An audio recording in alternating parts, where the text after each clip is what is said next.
बंदी छोड़ सतगुरु रामपाल जी परमेश्वर जी की जय हो।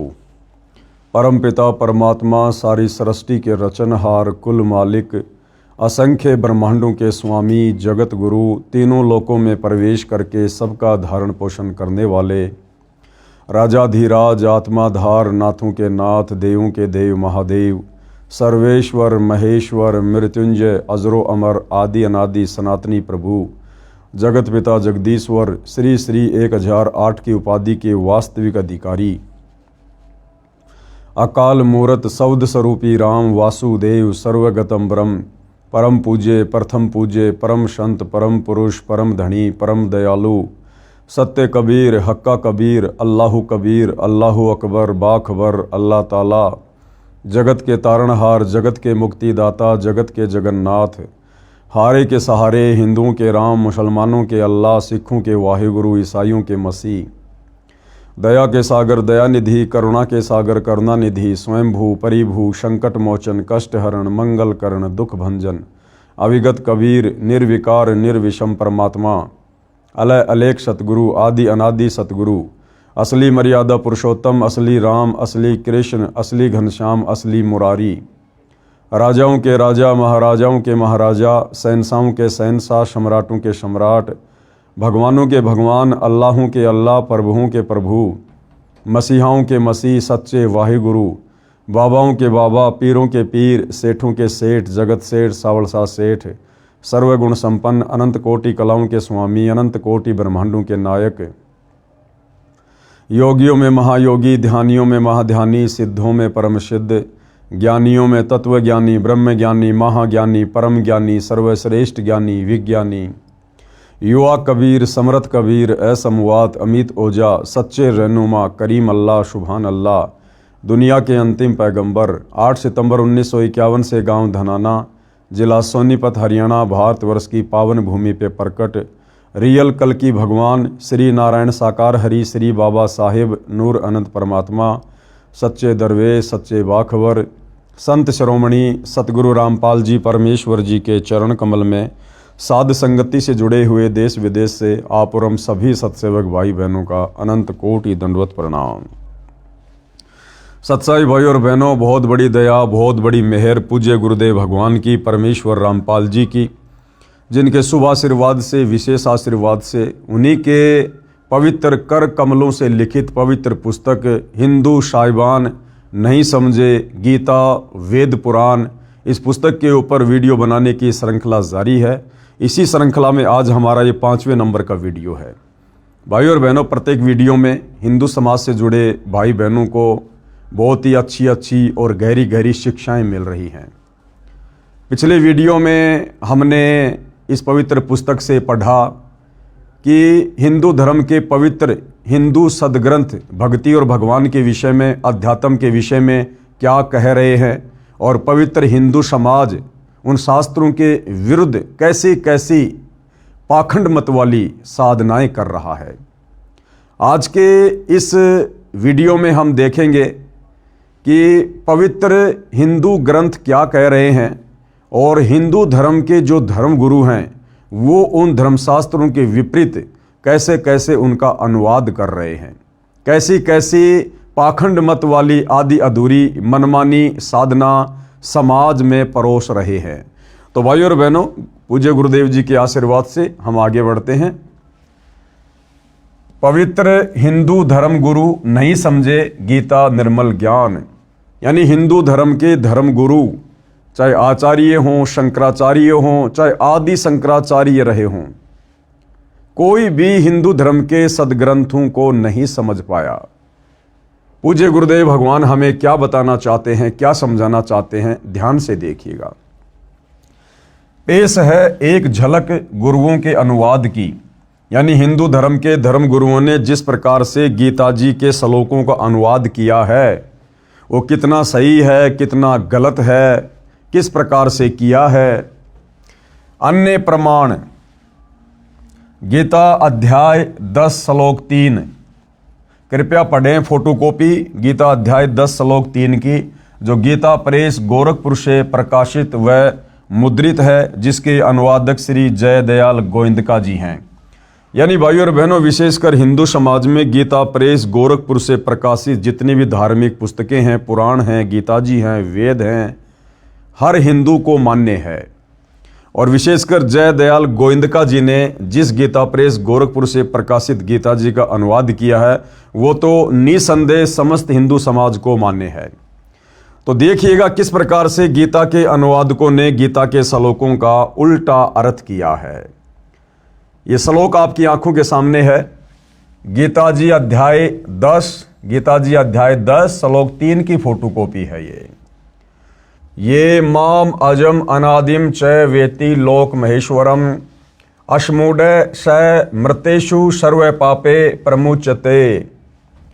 इधर संस्कृत है और इधर अनुवादकों ने हिंदी में अनुवाद किया है।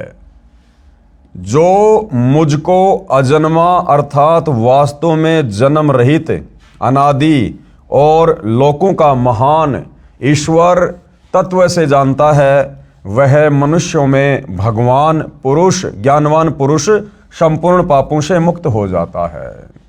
यह अनुवाद किया है भाइयों और बहनों हिंदू धर्म के अनुवादकों ने गीता जी का। ये गीता अध्याय 10 श्लोक नंबर 3 की फोटोकॉपी है, जिसमें अनुवादक के द्वारा गीता ज्ञान देने वाले ब्रह्म को अजन्मा अनादि कभी न मरने वाला नाशवान भगवान कहकर संबोधित किया गया है। जबकि इसी अनुवादक ने जय दयाल गोविंदका ने जस्ट एक श्लोक पीछे, यानी ये जो फोटोकॉपी है जिसमें गीता ज्ञान देने वाले ब्रह्म को अजन्मा, जन्म रहित, अनादि और सभी लोगों का महान ईश्वर कहकर व्याख्या की गई है, इसी जय दयाल गोविंदका ने गीता जी अध्याय 10 श्लोक नंबर 2 में खुद अपने कर कमल से अनुवाद किया है कि गीता ज्ञान देने वाला नाशवान भगवान है। गीता ज्ञान देने वाले की जन्म और मृत्यु होती है। वो खुद स्वीकार कर रहा है कि अर्जुन, मेरे और तेरे बहुत से जन्म हो चुके हैं, तू नहीं जानता, मैं जानता हूं। और मेरी उत्पत्ति को ये देवता लोग, ये ऋषिगण लोग नहीं जानते, क्योंकि ये सभी मेरे से उत्पन्न हैं। तो गीता अध्याय नंबर 10 के श्लोक नंबर 2 में तो जय दयाल गोविंदका जी ने, जिन्होंने गीता के श्लोकों का अनुवाद किया है, उन्होंने गीता ज्ञान देने वाले इस ब्रह्म को नाशवान साबित किया है। और जस्ट एक श्लोक आगे गीता अध्याय 10 श्लोक नंबर 3 आपकी आंखों के सामने है, उसी अनुवादक ने गीता ज्ञान देने वाले ब्रह्म को यहां पर अजन्मा, जिसका कभी जन्म नहीं होता, वास्तव में जन्म रहित, अनादि यानी जो सबसे पहले वाला है, और लोकों का महान ईश्वर इस प्रकार से संबोधित कर दिया। तो भाइयों और बहनों, इन गीता के ज्ञान देने वालों की बुद्धि काल में इस ब्रह्म ने स्लिप कर रखी है। तत्व ज्ञान के अभाव में ये लोग एक श्लोक पहले क्या लिख रहे हैं और अगले श्लोक में फिर बिल्कुल उल्टा अनुवाद कर रहे हैं, जिस कारण से पूरा हिंदू समाज बेचारा भ्रमित होकर बैठा है भक्ति और भगवान के नाम पर। ये श्लोक आपकी आंखों के सामने है। गीता ज्ञान देने वाले को, ब्रह्म को, ब्रह्मा विष्णु महेश के पिता को, दुर्गा के पति को यहां पर अजन्मा, वास्तव में जन्म रहित, अनादि और लोकों का महान ईश्वर जो इस प्रकार तत्व से जानता है, वह मनुष्यों में ज्ञानवान पुरुष संपूर्ण पापों से मुक्त हो जाता है। आगे देखिएगा,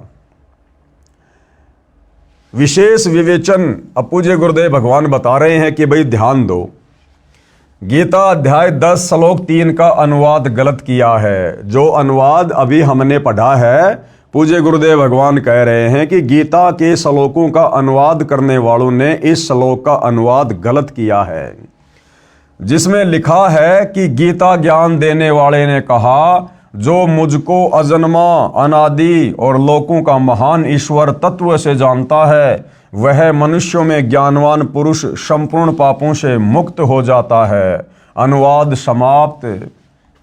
महा आश्चर्य। अब क्या कह रहे हैं पूज्य गुरुदेव भगवान की पुण्यात्माओं, विचार करो। महा आश्चर्य कैसे? गीता अध्याय 10 श्लोक 2 में गीता ज्ञान दाता ने कहा है कि मेरी उत्पत्ति हुई है, गीता अध्याय 10 श्लोक 2 में तो खुद गीता का ज्ञान देने वाला भगवान ये ब्रह्म कह रहा है कि अर्जुन मेरी तो उत्पत्ति हुई है, यानी मेरा तो जन्म हुआ है, और जिसका जन्म होता है उसकी मृत्यु भी होती है। गीता अध्याय 10 श्लोक 2 में गीता ज्ञानदाता ने कहा है कि मेरी उत्पत्ति हुई है, जिसका अनुवाद भी इन्हीं अनुवादकों ने किया है। फिर श्लोक 3 में तुरंत ये कहे कि मैं अजन्मा हूं, यानी अध्याय 10 के श्लोक नंबर 2 में तो गीता ज्ञान देने वाला कह रहा है कि मेरी तो उत्पत्ति हुई है, मेरा तो जन्म हुआ है, मैं नाशवान हूं, और जस्ट अगले श्लोक में कहे कि मैं तो अजन्मा हूं। तो ये बात कैसे गले उतरेगी भाई? तो इन अनुवादकों ने भी जरा सा विचार नहीं किया भाई और बहनों, और जैसा इनकी बुद्धि ने काम किया उस हिसाब से गीता के श्लोकों को ना समझकर अपने बुद्धि स्तर से काल प्रेरणा से उनका अनुवाद करके समाज में पेश कर दिया, और भोले भाले समाज ने इस आधे अधूरे ज्ञान को स्वीकार भी कर लिया। ध्यान से पढ़िएगा, गीता अध्याय 10 श्लोक 2 में गीता ज्ञानदाता ने कहा है कि मेरी उत्पत्ति हुई है, जिसका अनुवाद भी इन्हीं अनुवादकों ने किया है। फिर श्लोक 3 में तुरंत ये कहे कि मैं अजन्मा हूं, तो ये मूर्खता कही जा सकती है। परंतु गीता ज्ञानदाता ऐसी गलती नहीं कर सकता। क्या कह रहे हैं गुरुदेव भगवान कि ये गलती गीता ज्ञानदाता की नहीं है, ये गलती अनुवादकों की है, जो गीता को अच्छे से समझ नहीं पाए और गीता के श्लोकों का गलत अनुवाद कर दिया। परंतु गीता ज्ञानदाता ऐसी गलती नहीं कर सकता। ये 21 ब्रह्मांडों का मालिक है। कौन? ये ब्रह्मा विष्णु महेश का पिता, दुर्गा का पति, ब्रह्म काल। परंतु ये नाशवान है। ये गलती अनुवादकों की है, जो अपनी बुद्धि से काम नहीं लेकर लोक वेद को ही आधार बनाकर अर्थ करते हैं।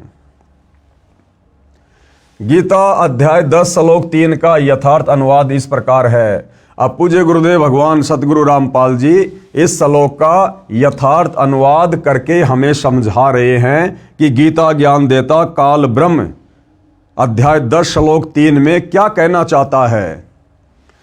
जो माम यानी मुझको, जो मुझको, किसको? ये ब्रह्म कह रहा है, ये काल कह रहा है, गीता का ज्ञान देने वाला, जो मुझको और अजन्मा यानी वास्तव में जन्म रहित है, अनादिम, अनादिम यानी जिसकी आदि न हो, अर्थात जो सदा से है, लोक महेश्वरम, सब लोकों के महान ईश्वर यानी परम अक्षर ब्रह्म को जानता है, वह मनुष्यों में ज्ञानवान पुरुष संपूर्ण पापों से मुक्त हो जाता है। इस श्लोक का वास्तविक अर्थ तो ये है, गीता ज्ञानदाता कह रहा है कि जो इस गीता जी को पढ़कर मेरी स्थिति के बारे में जान लेता है कि मैं तो ब्रह्म हूं और ब्रह्मलोक में रहता हूं, मेरी साधना का ओम मंत्र है, मेरा जन्म होता है, मेरी मृत्यु होती है, मेरे ब्रह्मलोक में गए हुए प्राणी भी लौटकर वापस संसार में आते हैं, उनकी पूर्ण मुक्ति नहीं होती।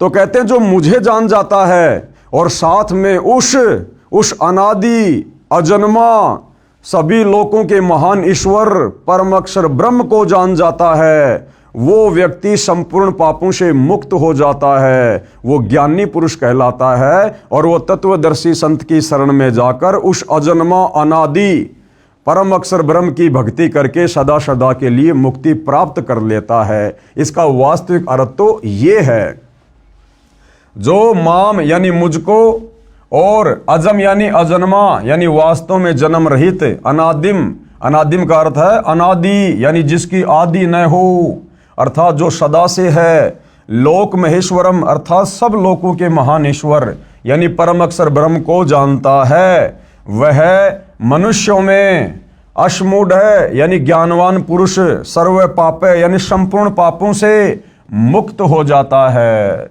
जिस प्रकार सतगुरु रामपाल जी परमेश्वर जी के पंथ में उनके अनुयायियों ने उनके द्वारा किए गए सत्संगों को सुनकर, उनके द्वारा लिखी पुस्तकों को पढ़कर जो गीता जी का अनुवाद किया गया है, जो वेदों के श्लोकों का अनुवाद किया गया है, उसको पढ़कर समझकर सतगुरु रामपाल जी के हम समस्त फॉलोवर ने, हमने गीता ज्ञान देने वाले इस ब्रह्म की, ब्रह्मा विष्णु महेश के पिता की, दुर्गा के पति की वास्तविक स्थिति को भी जान लिया है, पहचान लिया है कि ये ब्रह्म क्या है, कहाँ रहता है, ये जन्मता भी है, मरता भी है, इसकी भक्ति से मुक्ति नहीं है। और साथ में गुरुदेव ने हमें परम अक्षर ब्रह्म सत्य पुरुष कबीर देव की स्थिति से भी परिचित करवा दिया और उस शाश्वत स्थानम सतलोक के बारे में भी जानकारी दे दी।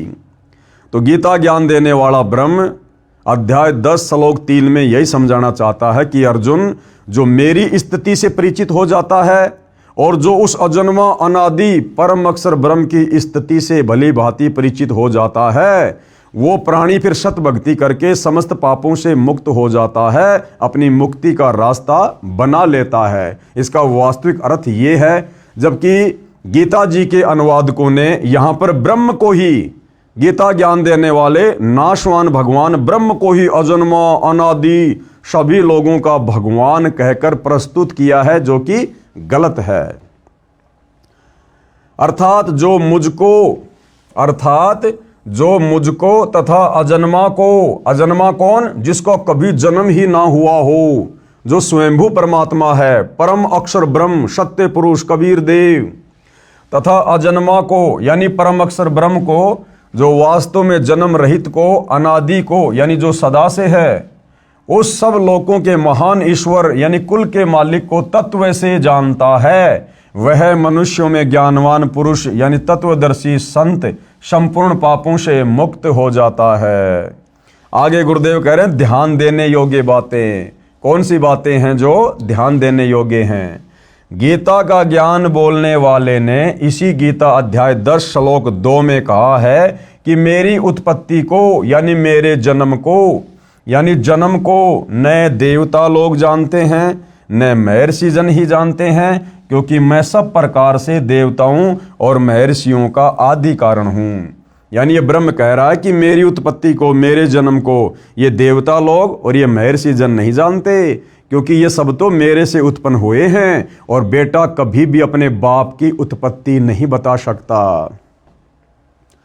भावार्थ है कि गीता ज्ञानदाता स्वयं स्वीकार करता है कि मेरी उत्पत्ति यानी जन्म हुआ है, परंतु जितने भी देवता हैं तथा महर्षि जन हैं वे मेरी उत्पत्ति को नहीं जानते, क्योंकि वे मेरे से उत्पन्न हुए हैं। पाठक जन विचार करें कि पिता की उत्पत्ति को बच्चे तो नहीं जानते, परंतु दादाजी तो जानता है। दादाजी कौन? ये परम अक्षर ब्रह्म सत्य पुरुष कबीर देव, जिसने सभी को उत्पन्न किया। उस दादाजी यानी ग्रैंड फादर ने इस गीता ज्ञानदाता काल ब्रह्म की उत्पत्ति बताई है, कबीर परमेश्वर जी ने। आप पढ़ेंगे इसी पुस्तक में अध्याय सृष्टि रचना में, आगे चल के हम इस पर भी विशेष तौर पर जो है ध्यान देंगे। मेरे यानी लेखक के, कौन? सतगुरु रामपाल जी के मेरे गीता अध्याय 10 श्लोक 3 के अनुवाद का समर्थन गीता अध्याय 10 श्लोक 2 के साथ साथ गीता अध्याय 2 श्लोक 12, गीता अध्याय 4 श्लोक 5 में भी है, जिनमें गीता ज्ञान बताने वाले ने कहा है कि हे अर्जुन, तेरे और मेरे बहुत जन्म हो चुके हैं, उन सबको तू नहीं जानता, मैं जानता हूँ। गीता अध्याय 4 श्लोक 5। आगे, हे अर्जुन, मैं, तू और ये राजा लोग पहले भी जन्मे थे, आगे भी जन्मेंगे। गीता अध्याय 2 श्लोक 12, अर्थात ये सारे के सारे जन्म और मृत्यु में हैं। कृपया देखिए इसी पुस्तक के पेज नंबर 25 पर फोटोकॉपी गीता अध्याय 10 श्लोक 2, गीता अध्याय 4 श्लोक 5, गीता अध्याय 2 श्लोक 12 की, जिनके अनुवादक श्री जयदयाल गोविंदका जी ही हैं तथा प्रकाशक व मुद्रक भी गीता प्रेस गोरखपुरी है, जो दास ने आपको पहले इसी पुस्तक में जब वीडियो बन रहे थे उसमें आपको दिखाया था। गीता अध्याय 4 का श्लोक 5 में गीता बोलने वाले ने स्पष्ट कहा है कि हे परंतप अर्जुन, मेरे और तेरे बहुत जन्म हो चुके हैं, उन सबको तू नहीं जानता, मैं जानता हूं। अर्थात गीता ज्ञान देने वाला नाशवान है, इसके भी जन्म और मृत्यु होती है। विवेचन, उपरोक्त तीनों श्लोकों से स्पष्ट हो गया है कि गीता ज्ञानदाता आपका श्री कृष्ण उर्फ श्री विष्णु नाशवान है। यानी आम हिंदू समाज गीता का ज्ञान देने वाला श्री कृष्ण जी को मानता है, तो श्री कृष्ण जी को हो चाहे श्री विष्णु जी को हो, क्योंकि विष्णु जी के अवतार श्री कृष्ण जी थे। तो हिंदू समाज इस बात पर विचार करे कि आप जिस गीता ज्ञान देने वाले को भगवान मानकर, अविनाशी मानकर पूज रहे थे, ये पवित्र गीता साबित कर रही है कि गीता ज्ञान देने वाला भगवान ये ब्रह्म अविनाशी नहीं है, ये तो जन्म और मृत्यु में है। और जिसकी स्वयं की जन्म और मृत्यु होती है, भला उसकी भक्ति करके साधक कभी भी अपना जन्म और मृत्यु का दीर्घ रोग नष्ट नहीं करवा सकता है। आपका श्री कृष्ण और श्री विष्णु नाशवान है, उसकी जन्म मृत्यु होती है। अन्य प्रमाण देखो जो स्पष्ट करते हैं कि हिंदू धर्मगुरु नहीं समझे गीता का निर्मल ज्ञान। अविनाशी परमात्मा गीता बोलने वाले से अन्य है। अब क्या स्पष्ट करने जा रहे हैं पूज्य गुरुदेव भगवान इसी पवित्र गीता जी से, जो कि हिंदुओं का सर्वमान्य ग्रंथ है, कि वो अविनाशी परमात्मा, अजन्मा अनादि परमात्मा, जिसने सारी सृष्टि को रचा है, परम अक्षर ब्रह्म, सत्य पुरुष, कबीर देव, वो अविनाशी परमात्मा गीता का ज्ञान देने वाले इस नाशवान ब्रह्म से अलग है। अविनाशी परमात्मा गीता बोलने वाले से अन्य है।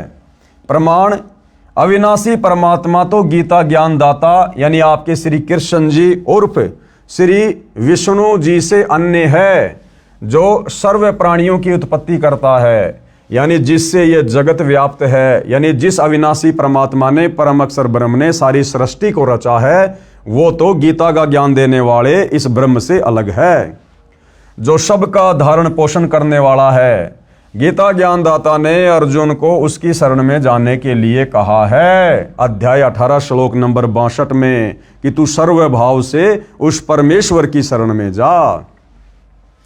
गीता ज्ञानदाता ने अर्जुन को उसकी शरण में जाने के लिए कहा है कि यदि अर्जुन तू जन्म मरण तथा जरा यानी बुढ़ापा, वृद्धावस्था से पूर्ण रूप से छुटकारा चाहता है, शाश्वत स्थान यानी अमर लोक यानी सतलोक प्राप्त करना चाहता है, तथा परम शांति चाहता है, तो मेरे से अन्य उस परमेश्वर, कौन से परमेश्वर की? परम अक्षर ब्रह्म की शरण में जा, जो गीता अध्याय नंबर 15 श्लोक नंबर 17 में कहा कि उत्तम पुरुष है तू अन्य, यानी वो सर्वश्रेष्ठ परमात्मा तो वो तीसरे नंबर का है जो सतलोक में रहता है। प्रमाण के लिए पेश है गीता अध्याय 2 श्लोक 17। प्रमाण के लिए पेश है गीता अध्याय 2 श्लोक 17, गीता अध्याय 15 श्लोक 17, गीता अध्याय 18 श्लोक 46, 61 तथा 62। गीता अध्याय 2 श्लोक 17 में, अब ये गीता अध्याय 2 श्लोक नंबर 17 में क्या कहा गया है? गीता ज्ञान दाता ने, यानी गीता का ज्ञान देने वाले इस ब्रह्म ने, नाशवान भगवान ने अपने से अन्य अविनाशी परमेश्वर के विषय में कहा है। अविनाशी परमेश्वर कौन? जो कभी भी जन्म और मृत्यु में नहीं आता, कि नाश रहित यानी अविनाशी तो उसको जान जिससे ये संपूर्ण जगत व्याप्त है, यानी जिसने सारी सृष्टि को रचा है। इस अविनाशी का विनाश करने में यानी उसको मारने में कोई भी समर्थ नहीं है। पेश है फोटोकॉपी गीता अध्याय 2 श्लोक नंबर 17 की। अपनी आंखों से देखिए भाई और बहनों, कितना क्लियर किया गया है इस पवित्र ग्रंथ गीता में। अविनाशी तू तत् विधि येन सर्वम इदम ततम विनाशम अव्यस्य अस्य न कश्चित कृत्युम अहर्ति।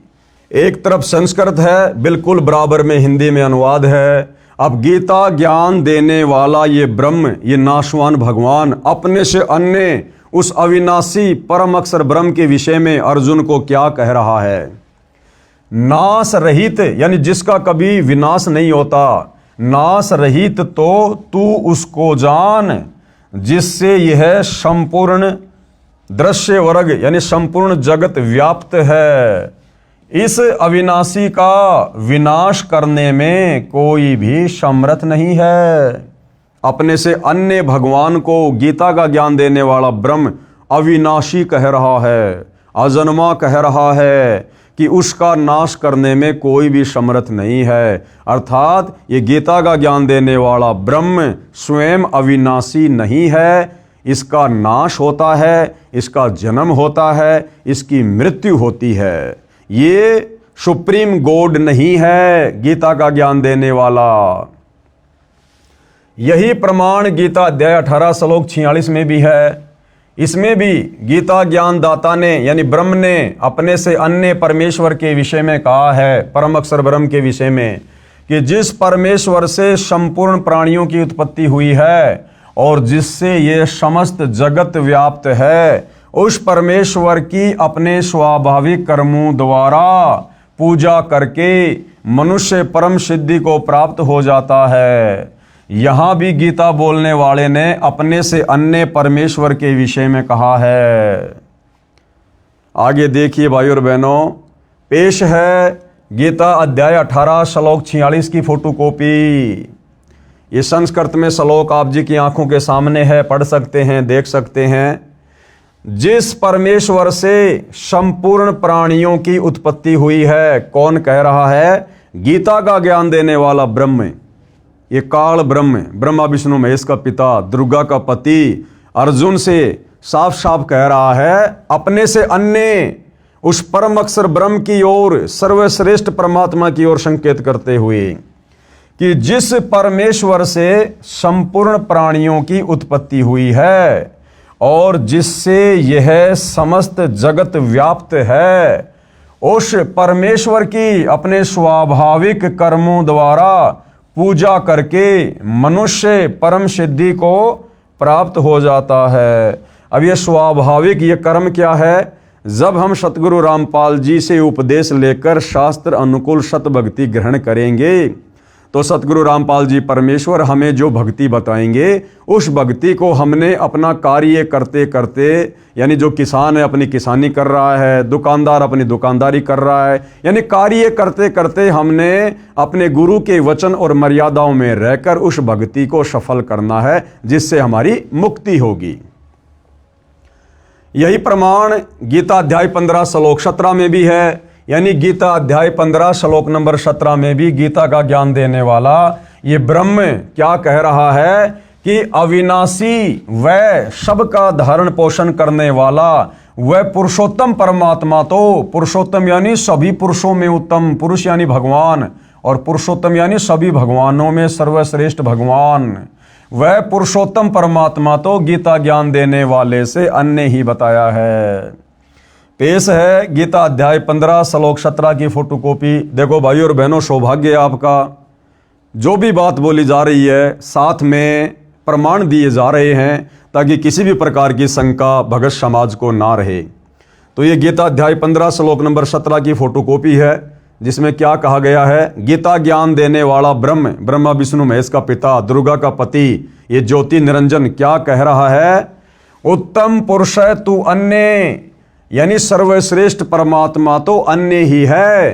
परमात्मा इति उदारत है, जिसको वास्तव में परमात्मा कहा जा सकता है। ये लोकत्रयम् अवश्य विभर्ति अवय ईश्वर। उत्तम पुरुष तो अन्य ही है, उत्तम यानी सर्वश्रेष्ठ, पुरुष यानी भगवान तो अन्य ही है। कौन कह रहा है? गीता का ज्ञान देने वाला, कि वो सर्वश्रेष्ठ भगवान उत्तम पुरुष तो मेरे से अन्य है, जो तीनों लोकों में प्रवेश करके और सबका धारण पोषण एवं अविनाशी परमेश्वर और परमात्मा इस प्रकार कहा गया है। क्लियर कर दिया गीता अध्याय 15 श्लोक नंबर 17 में गीता का ज्ञान देने वाले ब्रह्म ने कि अर्जुन, मैं सर्वश्रेष्ठ परमात्मा नहीं हूं, मैं अविनाशी परमात्मा नहीं हूं, मेरी तो जन्म और मृत्यु होती है, मेरी भक्ति से पूर्ण मुक्ति नहीं हो सकती है, मेरी भक्ति करने वाले प्राणी 84 लाख योनियों में जाकर कष्ट भोगने से नहीं बच सकते, मेरी भक्ति करने वाले साधक नरक भोगने से नहीं बच सकते। यदि तूने इन सभी दुखों से छुटकारा चाहिए, पूर्ण मुक्ति चाहिए, शाश्वत स्थानम सतलोक चाहिए, तो आपने मेरे से अन्य उस उत्तम पुरुष की भक्ति करनी पड़ेगी, परम अक्षर ब्रह्म की भक्ति करनी पड़ेगी, जिसकी जानकारी गीता अध्याय 4 श्लोक नंबर 34 में बताया कि तू तत्वदर्शी संत की खोज कर। तो भाई और बहनों, बड़े सौभाग्य से वो तत्वदर्शी संत वर्तमान में धरती पर सतगुरु रामपाल जी हैं, जिनके पास में संपूर्ण यथार्थ आध्यात्मिक ज्ञान है, पूर्ण मुक्ति का पूर्ण मार्ग है। गीता अध्याय 18 श्लोक 61 में भी, गीता अध्याय 18 श्लोक 61 में भी गीता ज्ञानदाता ने अपने से अन्य परमेश्वर के विषय में कहा है। 18वें अध्याय के 61वें श्लोक में भी गीता का ज्ञान देने वाले ब्रह्म ने, इस ज्योति निरंजन ने, काल ब्रह्म ने, दुर्गा के पति ने, ब्रह्मा विष्णु महेश के पिता ने अपने से अन्य उस सर्वश्रेष्ठ परमात्मा की ओर इशारा किया है।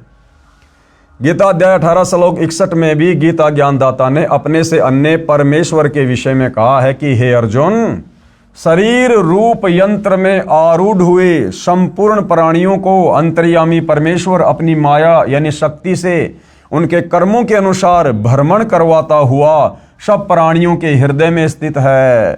इसमें गीता ज्ञानदाता ने अपने से अन्य अंतर्यामी परमेश्वर का ज्ञान करवाया है, जो सबके हृदय रूपी गुफा में बैठा हुआ है और जिसकी शक्ति से सभी प्राणी चल रहे हैं और जो कर्मों के अनुसार सभी को फल देता है। अपने से अन्य परमेश्वर के विषय में जानकारी दे रहा है। पेश है फोटोकॉपी गीता अध्याय 18 श्लोक 61 की। ये श्लोक है भाइयों और बहनों आपकी आंखों के सामने। इसका अनुवाद पूज्य गुरुदेव भगवान ने यहां किया है। हे अर्जुन, शरीर रूप यंत्र में आरूढ़ हुए संपूर्ण प्राणियों को अंतर्यामी परमेश्वर अपनी माया से उनके कर्मों के अनुसार भ्रमण कराता हुआ सब प्राणियों के हृदय में स्थित है। ये अनुवाद सतगुरु रामपाल जी ने नहीं किया, ये अनुवाद गीता के अनुवादकों ने किया है, जय दयाल गोविंदका जी ने किया है। और ये अनुवाद स्पष्ट रूप से संकेत कर रहा है, यानी गीता का ज्ञान देने वाला भगवान अपने से अन्य किसी और अंतर्यामी परमेश्वर की तरफ संकेत कर रहा है कि जो सर्व प्राणियों को अपनी शक्ति से चलाता है और सभी प्राणियों को कर्मों के अनुसार फल देता है। तो भाइयों और बहनों, जब तक हम गीता ज्ञानदाता से अन्य उस उत्तम पुरुष की शरण में नहीं जाएंगे, उसकी सतभक्ति नहीं करेंगे, तत्वदर्शी संत से लेकर आप और हमारी मुक्ति कभी नहीं हो सकती। हम कभी भी जन्म और मरण के झंझट से बाहर नहीं निकल सकते। अब पेश है प्रमाण, जिसमें गीता ज्ञानदाता ने गीता अध्याय 18 के श्लोक 62 में भी अपने से अन्य परमेश्वर की शरण में जाने की राय दी है। कहा है कि हे भारत, तू सब प्रकार से उस परमेश्वर की शरण में जा जिसके विषय में ऊपर कहा है। उस परमात्मा की कृपा से ही तू परम शांति को तथा सनातन परम धाम यानी अमर लोक सतलोक को प्राप्त होगा। यानी सतलोक का कभी भी विनाश नहीं होता। वह परमेश्वर कौन है, उसके विषय में गीता ज्ञान बोलने वाले ने गीता अध्याय 8 श्लोक 3 में बताया है कि वह परम अक्षर ब्रह्म है। क्या नाम है उसका? जिसकी शरण में जाने के बाद, जिसके सतलोक में जाने के बाद ये प्राणी फिर कभी जन्म और मृत्यु में नहीं आता, सदा सदा के लिए वहाँ पर सुख भोगता है। उस सतलोक में कोई दुख नहीं, कोई कष्ट नहीं, कोई लड़ाई झगड़ा नहीं, वहाँ कोई नरक नहीं है, 84 लाख योनियाँ नहीं हैं, वहाँ जीव की कभी मृत्यु नहीं होती है, वहाँ कभी बुढ़ापा नहीं है, वहाँ अखंड भंडारे हैं, सुख ही सुख हैं, सर्व वहाँ पर साधन मुफ्त में उपलब्ध हैं उस परम अक्षर ब्रह्म की रजा से, उसकी कृपा से। तो वहाँ जाने के बाद ही हमारे को परम शांति मिल सकती है, क्योंकि जब तक हम जन्मेंगे मरेंगे हम कभी भी परम शांति को प्राप्त नहीं हो सकते। जहाँ जन्म और मरण नहीं होगा वहीं जाकर हमें परम शांति मिलेगी। और वो परम शांति उस परम अक्षर ब्रह्म के सतलोक में है, सतलोक में। पेश है फोटोकॉपी गीता अध्याय 18 श्लोक 62 की। तम एवं शरणम गच्छ सर्वभावेन भारत तत्प्रसादात प्राम शांतिम स्थानम प्रापेसी शाश्वतम। हे भारत यानी हे अर्जुन, कौन कह रहा है? गीता का ज्ञान देने वाला भगवान। हे भारत, तू सब प्रकार से उस परमेश्वर की ही शरण में जा। सब प्रकार से यानी इस ब्रह्म की भक्ति भी छोड़ दे, देवी देवताओं की भक्ति भी छोड़ दे, ये दुनिया भर के पाखंड पूजा, ये कर्म कांड सब कुछ छोड़ दे। तुझे तत्वदर्शी संत जो शत भक्ति दे, जो मंत्र दे, जो धर्म यज्ञ की जानकारी दे, केवल तूने उसकी मर्यादा में रहकर उतना ही करना है, फिर तेरा मोक्ष निश्चित है। इसको कहते हैं सर्वभाव से, सब प्रकार से, तन मन धन से समर्पित होकर। हे भारत, सब प्रकार से उस परमेश्वर की ही शरण में जा, उस परमात्मा की कृपा से ही। अब देखो, गीता ज्ञान देने वाला अपने से अन्य किसी और परमात्मा की शरण में जाने के लिए कह रहा है। उस परमात्मा की कृपा से ही तू परम शांति को तथा सनातन परम धाम को, सनातन परम धाम यानी वो सबसे पहले वाला स्थान जो कभी भी विनाश में नहीं आता, जहां कभी कोई प्रलय नहीं होती, महाप्रलय नहीं होती है, जिसका कभी विनाश नहीं होता है। कहते हैं उस परमात्मा की कृपा से तू उस परम शांति को तथा सनातन परम धाम को प्राप्त होगा। तो भाइयों और बहनों, गीता जी बिल्कुल शब्दा शब्द क्लियर कर रही है कि गीता का ज्ञान देने वाला सर्वश्रेष्ठ परमात्मा नहीं है। गीता ज्ञान देने वाले की भक्ति करने से मुक्ति नहीं हो सकती है। पवित्र गीता जी के अनुवादकों की अज्ञानता का प्रमाण पेश है हिंदू धर्मगुरु साहिबानों की सरेआम अज्ञानता व शब्दों के अर्थों के अनर्थ का प्रमाण। यानी भाइयों और बहनों, तत्व ज्ञान के अभाव में गीता के अध्याय व श्लोकों का अनुवाद करने वाले अनुवादकों ने भी अपनी अज्ञानता पेश करने में कोई कमी नहीं छोड़ी है। गीता अध्याय 18 श्लोक 66। गीता जी के सब अनुवादकों ने गीता अध्याय 18 श्लोक 66 का गलत अनुवाद किया है। इस श्लोक 66 के मूल पाठ में वरज शब्द है। क्या शब्द है भाइयों और बहनों? ये वरज शब्द है, वरज, जिसका अर्थ आना किया है। गीता के सभी अनुवादकों ने गीता अध्याय 18 श्लोक नंबर 66 के श्लोक में वर्ज शब्द है, और वर्ज शब्द का असल में मतलब होता है जाना। जैसे अंग्रेजी में गो मानी जाना, इसी प्रकार ये संस्कृत का शब्द है वर्ज। वर्ज का मतलब होता जाना, लेकिन सभी गीता के अनुवादकों ने उस वर्ज का अर्थ किया है आना। जैसे गो का अर्थ कोई कर दे आना। ये सबसे बड़ी अज्ञानता है इन लोगों की। क्यों? क्योंकि इनकी नजरों में इस ब्रह्म से बढ़कर दूसरा कोई भगवान इनकी समझ में नहीं आया, तो इन्होंने अध्याय और श्लोक के इन शब्दों का अर्थ भी गलत कर दिया। गीता अध्याय 18 श्लोक 66 का अनुवाद गलत किया है। इस श्लोक 66 के मूल पाठ में वरज शब्द है, वरज, जिसका अर्थ आना किया है, जो गलत है। वरज का अर्थ जाना, चले जाना, प्रस्थान करना, एक स्थान से दूसरे स्थान पर जाना है। प्रमाण के लिए पेश है फोटोकॉपी संस्कृत हिंदी शब्दकोश की, जिसके संग्रहकर्ता हैं वामन शिवराम आपटे। आपको हिंदी संस्कृत शब्दकोश से दिखाते हैं कि वरज का मतलब क्या होता है। यह है भाइयों और बहनों वरज, और वरज का अर्थ क्या है? जाना, चलना, प्रगति करना, पहुंचना, दर्शन करना, यानी आगे की ओर बढ़ना। ये वरज का रियल में अर्थ है, जाना। जबकि गीता के इस श्लोक का अनुवाद करने वाले सभी अनुवादकों ने एक दूसरे की नकल करते हुए तत्व ज्ञान के अभाव में अर्थ का अनर्थ कर दिया और वरज का अर्थ कर दिया आना। शब्दकोश से स्पष्ट हुआ कि वरज माने जाना है। अन्य प्रमाण एस्कॉन के संस्थापक श्री प्रभुपाद जी महाराज द्वारा अनुवादित श्रीमद् भगवद गीता के अध्याय 18 श्लोक 66 के अनुवाद से पहले शब्दों के अर्थ लिखे हैं।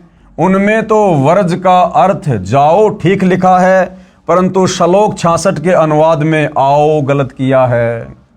ये एस्कॉन के संस्थापक श्री प्रभुपाद जी जो भगवान को प्यारे हो चुके हैं, इन्होंने भी गीता का अनुवाद किया और गीता के इस श्लोक का 18वें अध्याय के 66वें श्लोक का अर्थ करते हुए उन्होंने शब्दकोश में तो लिख दिया व्रज मतलब जाना, और जब 66वें श्लोक का अर्थ किया तो वहां कर दिया व्रज का मतलब आना, बिल्कुल उल्टा।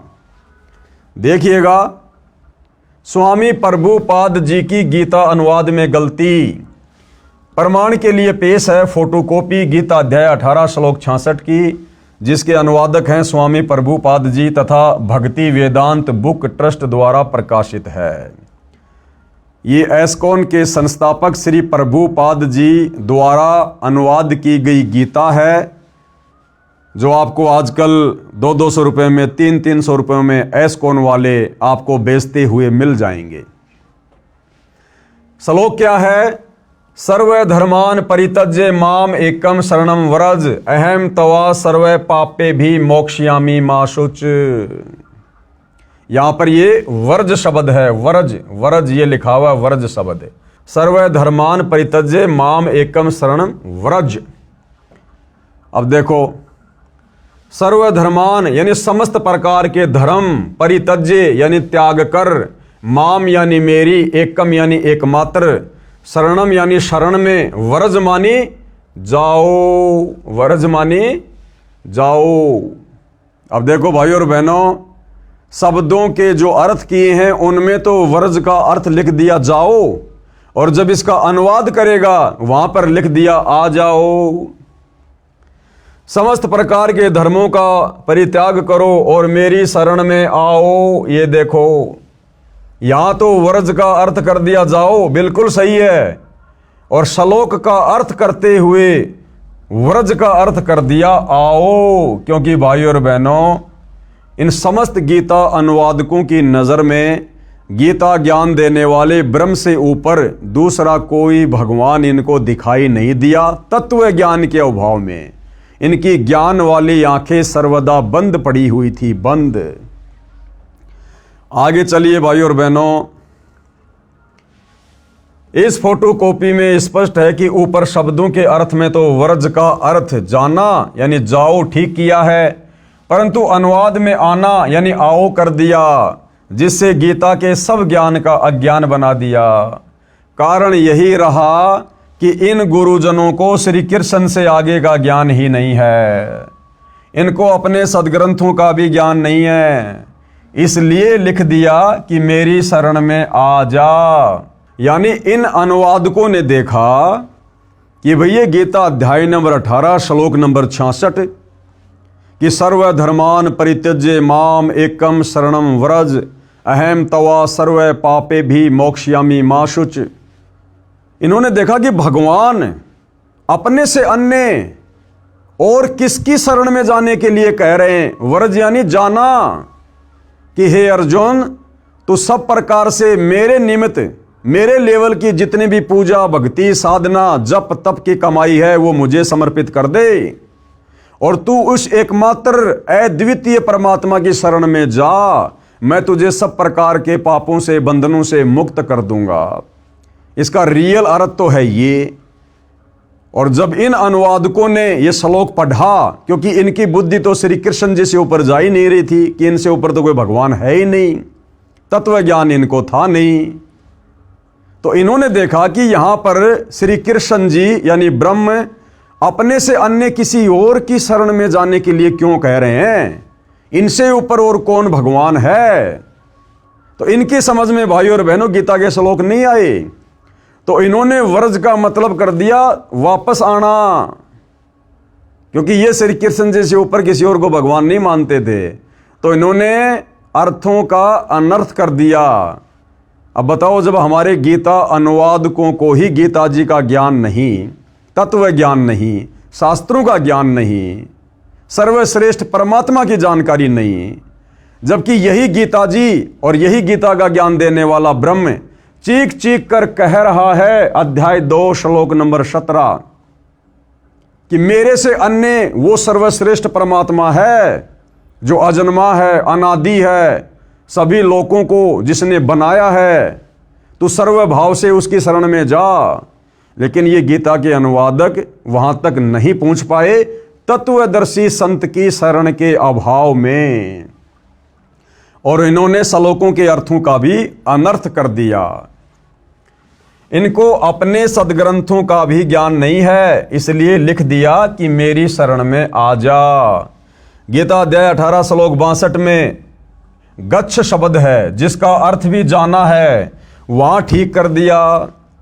जब श्लोक 62 में गीता ज्ञानदाता अपने से अन्य उस परमेश्वर यानी तत्व ब्रह्म यानी परम अक्षर ब्रह्म की शरण में जाने को कह रहा है, श्लोक 66 में अपनी शरण में आने को नहीं कहा, क्योंकि गीता अध्याय 2 श्लोक 7 में अर्जुन ने कहा कि मैं आपकी शरण हूं, यानी अर्जुन शरण में तो पहले से ही था। फिर ये कहना कि मेरी शरण में आ जा न्याय संगत भी नहीं है। यह अध्यात्म ज्ञान का टोटा है हमारे इन धर्म गुरुओं का, जिनको हम विद्वान माना करते थे और भक्ति के सर्वश्रेष्ठ मार्गदर्शक माना करते थे। इन लोगों को तो अब पता चला सतगुरु रामपाल जी के ज्ञान से कि इन हमारे अनुवादकों को, धर्म गुरुओं को तो भक्ति मार्ग की ABCD का भी पता नहीं था। पेश है लेखक द्वारा किया इस श्लोक का यथार्थ अनुवाद। लेखक कौन? सतगुरु रामपाल जी ने अब गीता अध्याय 18 श्लोक 66 का यथार्थ सही अनुवाद किया है, जो इस प्रकार है। सर्वधर्मान परित्यज्य माम एकम शरणम व्रज। सर्वधर्मान परित्यज्य माम कौन कह रहा है? ये गीता ज्ञान देने वाला ब्रह्म अर्जुन से कह रहा है कि अर्जुन, मेरे लेवल की जो साधना है, ओम नाम की जो कमाई है और जो भी धर्म कर्म की कमाई है, वो तू मुझे समर्पित कर दे। सर्वधर्मान परित्यज्य माम और एकम शरणम व्रज। एकम यानी अद्वितीय, जिसके समान कोई दूसरा ना हो, वो परम अक्षर ब्रह्म। एकम शरणम व्रज, उस एक अद्वितीय परमात्मा की शरण में जा। व्रज यानी जा। अहम तवा सर्व पापे भे मोक्षयामी माशुच। मैं तुझे सब प्रकार के पाप कर्मों से मुक्त कर दूंगा, यानी मैं तुझे फ्री कर दूंगा। इसका रियल अर्थ तो ये है। अनुवाद, गीता ज्ञान देने वाले ने कहा है कि सर्वधर्मान माम, यानी मेरे स्तर के जितने भी धार्मिक कर्म हैं उन सबको मुझ में परित्यज्य यानी त्याग कर, एकम यानी उस एक सर्वशक्तिमान परम अक्षर ब्रह्म की शरणम यानी शरण में, व्रज यानी जा। व्रज यानी जा। अहम यानी मैं, तवा यानी तेरे को, सर्व पापे भे यानी सब पापों से, मोक्षयामी यानी मुक्त कर दूंगा, मां शुच यानी शोक ना कर, तू दुख ना मान, परेशान ना हो, चिंता ना कर। मेरे लेवल की भक्ति साधना, ओम नाम की कमाई मुझ में समर्पित कर दे, मेरे को संकल्प कर दे। मैं तुझे 21 ब्रह्मांड से मुक्त कर दूंगा, जन्म मरण से मुक्त कर दूंगा। और उस परम अक्षर ब्रह्म की शरण में जा और उसके द्वारा बताई गई सत साधना कर और भाई अपना मोक्ष करवा। विशेष इस श्लोक में एकम एक शब्द है, इसका अर्थ एक यानी अद्वितीय परमेश्वर है। एकम यानी अद्वितीय, जिसके समान कोई दूसरा ना हो। गीता अध्याय 13 श्लोक 30 में भी एकस्त शब्द है, जिसका अर्थ है उस एक परमात्मा में स्थित किया है जो गीता ज्ञानदाता से अन्य है। गीता अध्याय 13 श्लोक 27, 28 तथा 30 में भी गीता ज्ञान देने वाले काल ब्रह्म ने अपने से अन्य परमेश्वर की जानकारी दी है।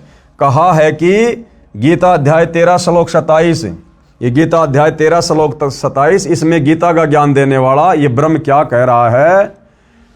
जो साधक नष्ट होते हुए सब प्राणियों में परमेश्वर यानी परम अक्षर ब्रह्म को अविनाशी तथा समभाव से देखता है, वह परमेश्वर को सही रूप में देखता है, यानी वह उस परमेश्वर को ठीक से समझा है। गीता अध्याय 13 श्लोक 28 में कहा है कि क्योंकि जो साधक सर्वत्र यानी सब स्थान पर समान भाव से स्थित परमेश्वर को समान देखता हुआ अपने द्वारा अपने को नष्ट नहीं करता, यानी सत्य भाव से उस गीता ज्ञानदाता काल ब्रह्म से अन्य परम अक्षर ब्रह्म को जानकर उसी की भक्ति करके गीता ज्ञान देने वाले काल ब्रह्म से मिलने वाली गति यानी मोक्ष जो गीता अध्याय 8 श्लोक 13 में बताई है, उससे अन्य परम गति को यानी प्राप्त होता है। यही प्रसंग गीता अध्याय 13 श्लोक 30 में चला है। कहा है, जिसका समय साधक प्राणियों के पृथक पृथक भाव को एकस्तम यानी उस अद्वितीय एक परमात्मा से एवं यानी ही विस्तारम यानी सब प्राणियों का विस्तार यानी उत्पत्ति होना देखता है यानी जानता है, उस समय उस परमेश्वर को पूजकर उसी को प्राप्त हो जाता है। इससे सिद्ध हो जाता है कि गीता अध्याय 18 श्लोक 66 में एकम शरणम व्रज का अर्थ भी उस परम अक्षर ब्रह्म की शरण में जाओ ही सही है। पेश है गीता अध्याय 18 श्लोक 66 की अन्य अनुवादकों की फोटो कॉपियां, यानी एकमात्र सतगुरु रामपाल जी के अलावा जितने भी अनुवादकों ने गीता का अनुवाद किया है, सब ने एक दूसरे की नकल कर ली, कॉपी कर ली और वर्ज का अर्थ जो जाना होता है सब ने आना लिख दिया।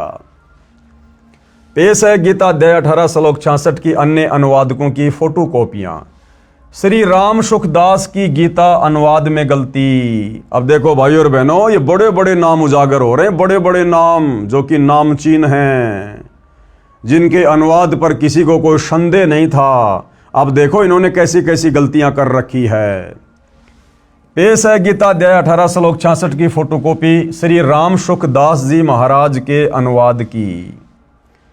ये गीता प्रबोधनी मोटा टाइप स्वामी राम सुखदास प्रकाशक एवं मुद्रक गीता प्रेस गोरखपुर। ये देखिएगा अध्याय 18 श्लोक 66 सर्वधर्मान परित्यज्य माम एकम शरणम व्रज अहम तवा सर्व पापे भे मोक्षयामि मा शुच। संपूर्ण धर्मों का आश्रय छोड़कर तू केवल मेरी शरण में आ जा। व्रज का अर्थ क्या कर दिया? आ जा, जबकि व्रज का अर्थ क्या करना था? चला जा। मैं तुझे संपूर्ण पापों से मुक्त कर दूंगा, चिंता मत कर।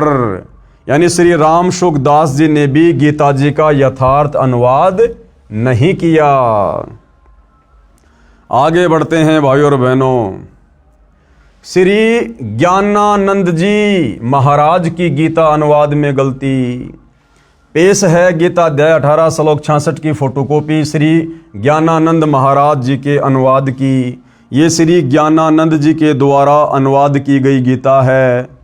श्रीमद् भगवद गीता, गीता ज्ञान सुधा, श्री स्वामी श्री ज्ञानानंद जी महाराज। ये रहा अध्याय 18 श्लोक 66 सर्वधर्मान परित्यज्य माम एकम शरणम। ये व्रज शब्द है, व्रज व्रज। अहम तवा सर्व पापे भे मोक्षयामि मा शुच। संपूर्ण धर्मों का आश्रय छोड़कर तू केवल मेरी शरण में आ जा। इन्होंने भी क्या कर रखा है? आ जा, जबकि ये करना चाहिए था जा। यानी श्री ज्ञानानंद जी ने भी गीता जी का यथार्थ अनुवाद नहीं किया। आगे बढ़िए भाइयों और बहनों। श्री सुधांशु जी महाराज की गीता अनुवाद में गलती। पेश है गीता अध्याय 18 श्लोक 66 की फोटोकॉपी श्री सुधांशु जी महाराज के अनुवाद की। ये श्री सुधांशु जी के कर कमल से अनुवाद की गई गीता है। श्रीमद् भगवद गीता, गीतामृत प्रवचन परम पूज्य श्री सुधांशु जी महाराज। अध्याय 18 श्लोक 66 सर्वधर्मान परित्यज्य माम एकम शरणम व्रज। ये व्रज शब्द है। और क्या अनुवाद किया है? सभी धर्मों को छोड़कर तू मेरी शरण में आ जा। ये देखिए, आ और जा, आ जा। यानी श्री सुधांशु जी ने भी गीता जी का गलत अर्थ किया है। अध्याय 18 श्लोक नंबर 62 का। अब देखिए भाइयों और बहनों, श्री आसाराम जी महाराज की गीता अनुवाद में गलती। पेश है गीता अध्याय 18 श्लोक 66 की फोटोकॉपी श्री आसाराम जी महाराज के अनुवाद की। श्रीमद् भगवद गीता महात्म्य श्लोक अनुवाद महिला उत्थान ट्रस्ट संत श्री आसाराम जी आश्रम। अध्याय 18 श्लोक 66। सर्वधर्मान परित्यज्य माम एकम शरणम व्रज, ये व्रज शब्द है। और अनुवाद क्या किया है? संपूर्ण धर्मों को अर्थात संपूर्ण कर्तव्यों को मुझ में त्याग कर तू केवल एक मुझ सर्वशक्तिमान सर्वाधार परमेश्वर की शरण में आ जा। अरे वो तो पहले से ना उसकी शरण में है, वो तो अपने से अन्य किसी और सर्वश्रेष्ठ परम अक्षर ब्रह्म की शरण में जाने के लिए कह रहा है। लेकिन सब ने एक दूसरे की अनुवाद करते समय नकल कर रखी है। तो श्री आसाराम जी के द्वारा किया गया अनुवाद भी गलत है, रॉन्ग है। श्री अड़गड़ानंद जी महाराज की गीता अनुवाद में गलती। भाइयों और बहनों, इनके तो नाम से साबित हो जाता है कि श्री अड़गड़ानंद जी महाराज ने तो गीता के अध्याय 18 श्लोक 66 का अनुवाद करते समय अपना अड़ंगा अड़ाना ही अड़ाना था। पेश है गीता अध्याय 18 श्लोक 66 की फोटोकॉपी श्री अड़गड़ानंद जी महाराज के अनुवाद की। श्रीमद् भगवद गीता यथार्थ गीता मानव धर्मशास्त्र कहाँ से प्रकाशित है? आपकी आंखों के सामने है। अध्याय 18 श्लोक 66। सर्वधर्मान परित्यज्य माम एकम शरणम व्रज, ये व्रज शब्द है। क्या अर्थ किया है? संपूर्ण धर्मों को त्याग कर, अर्थात मैं ब्राह्मण श्रेणी का करता हूँ या शूद्र श्रेणी का, क्षत्रिय हूँ अथवा वैश्य, इसके विचार को त्याग कर केवल एक मेरी अनन्य शरण को प्राप्त हो। बताओ, उसी की शरण में आने को कह रहा है। अरे वो पहले से उसकी शरण में ना है भाई। मैं तुझे संपूर्ण पापों से मुक्त कर दूंगा, तू शोक मत कर। सब ने एक दूसरे की कॉपी पेस्ट कर रखी है। ये देखिए हंसादेश पंथ वालों की गीता अनुवाद में गलती। हंसादेश पंथ वालों की गीता अनुवाद में गलती। हंसादेश वाले कौन? श्री सतपाल जी महाराज। पेश है हंसादेश वाले पंथ श्री सतपाल जी महाराज व श्री प्रेम रावत जी, ये दोनों भाई हैं। प्रेम रावत जी महाराज के आश्रम से अनुवादित गीता अध्याय 18 श्लोक 66 की फोटोकॉपी। श्रीमद् भगवद गीता मानव उत्थान सेवा समिति पंजाबी बाग नई दिल्ली अध्याय 18 श्लोक 66। सर्वधर्मान परित्यज्य माम एकम शरणम व्रज, ये व्रज शब्द है। और क्या अनुवाद किया है? सर्वधर्मों के कर्मों को छोड़कर केवल मेरी ही शरण में आ जा। आ जा, जबकि करना चाहिए था चला जा भाई, अपना पीछा छुटवा ले, परम अक्षर ब्रह्म की शरण में चला जा। लेकिन सब ने कॉपी पेस्ट कर रखा है। ये थे हमारे ज्ञानहीन धर्म गुरु, जिनको हम शास्त्रों के प्रकांड विद्वान मानकर और उनके मार्गदर्शन में अपनी आत्मा के कल्याण के लिए दौड़ लगा रहे थे। विशेष पूज्य गुरुदेव भगवान क्या कह रहे हैं? उपरोक्त परमाणु से स्पष्ट है कि मेरे यानी लेखक के यानी सतगुरु रामपाल जी के अतिरिक्त किसी को भी गीता का ज्ञान नहीं है। भाई ब्रह्मा विष्णु महेश को भी नहीं है, 33 करोड़ देवी देवताओं को भी नहीं है, ऋषियों को भी ज्ञान नहीं था। ये ज्ञान देने के लिए सतलोक से चलकर स्वयं वो परम अक्षर ब्रह्म सत्य पुरुष कबीर देव तत्वदर्शी संत की भूमिका करता है। और निसंदेह वर्तमान में वह तत्वदर्शी संत सतगुरु रामपाल जी हैं। सब ने शब्दों के अर्थों का अनर्थ करके ज्ञान का अज्ञान बनाकर जनता को भ्रमित कर रखा है। और यही कारण है भाइयों और बहनों, इतनी भक्ति करते करते, इतनी साधना करते करते बेचारे श्रद्धालु, कोई पैदल यात्रा कर रहा है, कोई बेचारा एक पैर पर खड़ा होकर तपस्या कर रहा है, कोई कावड़ लेकर आ रहा है, कोई अन्य प्रकार की घोर साधनाएं कर रहा है, कोई व्रत कर रहा है, कोई तीर्थों पर जा रहा है, कोई मंदिरों में मस्जिदों में जा रहा है। उसके बावजूद भी भाइयों और बहनों उनके कार्य सिद्ध नहीं हो रहे। भक्ति के प्रतिफल में जो सुख मिलने चाहिए वो सुख समाज को नहीं मिल रहे, जिस कारण से ये समाज धीरे धीरे नास्तिकता की ओर जा रहा है। तो भाइयों और बहनों, अब हम सभी का भाग्य उदय हुआ है। धरती पर वो परम संत प्रकट हो चुका है जो हमें इन्हीं शास्त्रों से निकालकर सत भक्ति दे रहे हैं। अब भी यदि हम पीछे रहेंगे तो फिर हमारे से बड़ा निर्भागी फिर दुनिया में कोई और नहीं होगा। उपरोक्त श्लोकों से प्रमाणित हुआ कि गीता ज्ञान देने वाले से अन्य परमेश्वर है। गीता ज्ञान देने वाला कौन? ये ब्रह्म ब्रह्मा विष्णु महेश का पिता, इससे अन्य कोई परमात्मा है, परम अक्षर ब्रह्म है, जो सृष्टि की उत्पत्ति करता व धारण पोषण करता, परम शांति प्रदान करने वाला है, उसी की शरण में जाने के लिए कहा है इस गीता अध्याय 18 श्लोक नंबर 66 में कि सर्वधर्मान परित्यज्य माम एकम शरणम व्रज। उसी की शरण में जाने के लिए गीता का ज्ञान देने वाला भगवान बार बार अर्जुन से कह रहा कि अर्जुन तू सर्व भाव से उस परमेश्वर की शरण में जा, जिसकी शरण में जाने के बाद फिर तुझे वापस लौटकर संसार में नहीं आना पड़ेगा, तेरा परमानेंट मोक्ष हो जाएगा। उसी की शरण में जाने के लिए कहा है। कृपया अन्य गलती जो अनुवादकों ने की है प्रमाण के लिए देखें गीता अध्याय 8 श्लोक 16 तथा गीता अध्याय 6 श्लोक 23 की फोटोकॉपी।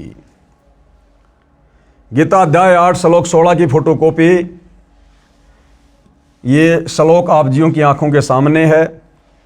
हे अर्जुन, ब्रह्मलोक पर्यंत सब लोक पुनरावर्ती में है। ये गीता का ज्ञान देने वाला भगवान, ये ब्रह्म अर्जुन से क्या कह रहा है कि हे अर्जुन, ब्रह्मलोक पर्यंत यानी ब्रह्मलोक में गया हुआ भगत भी, साधक भी वापस लौट के आता है, वो भी जन्म और मरण में है। और ब्रह्मलोक भाई और बहनों इस 21 ब्रह्मांड की सर्वश्रेष्ठ उपलब्धि है।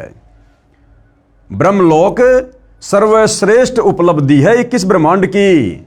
ब्रह्मलोक में वही साधक जा सकता है जो हर प्रकार से नियम मर्यादाओं में रहकर इस ब्रह्म के ओम नाम का जाप करता है अंतिम श्वास तक। और गीता अध्याय 8 श्लोक नंबर 16 में ये ब्रह्म, ये काल स्वयं कह रहा है कि हे अर्जुन, ब्रह्मलोक पर्यंत सब लोग पुनरावर्ती में है, यानी आवागमन में है, जन्म और मरण के चक्कर में है।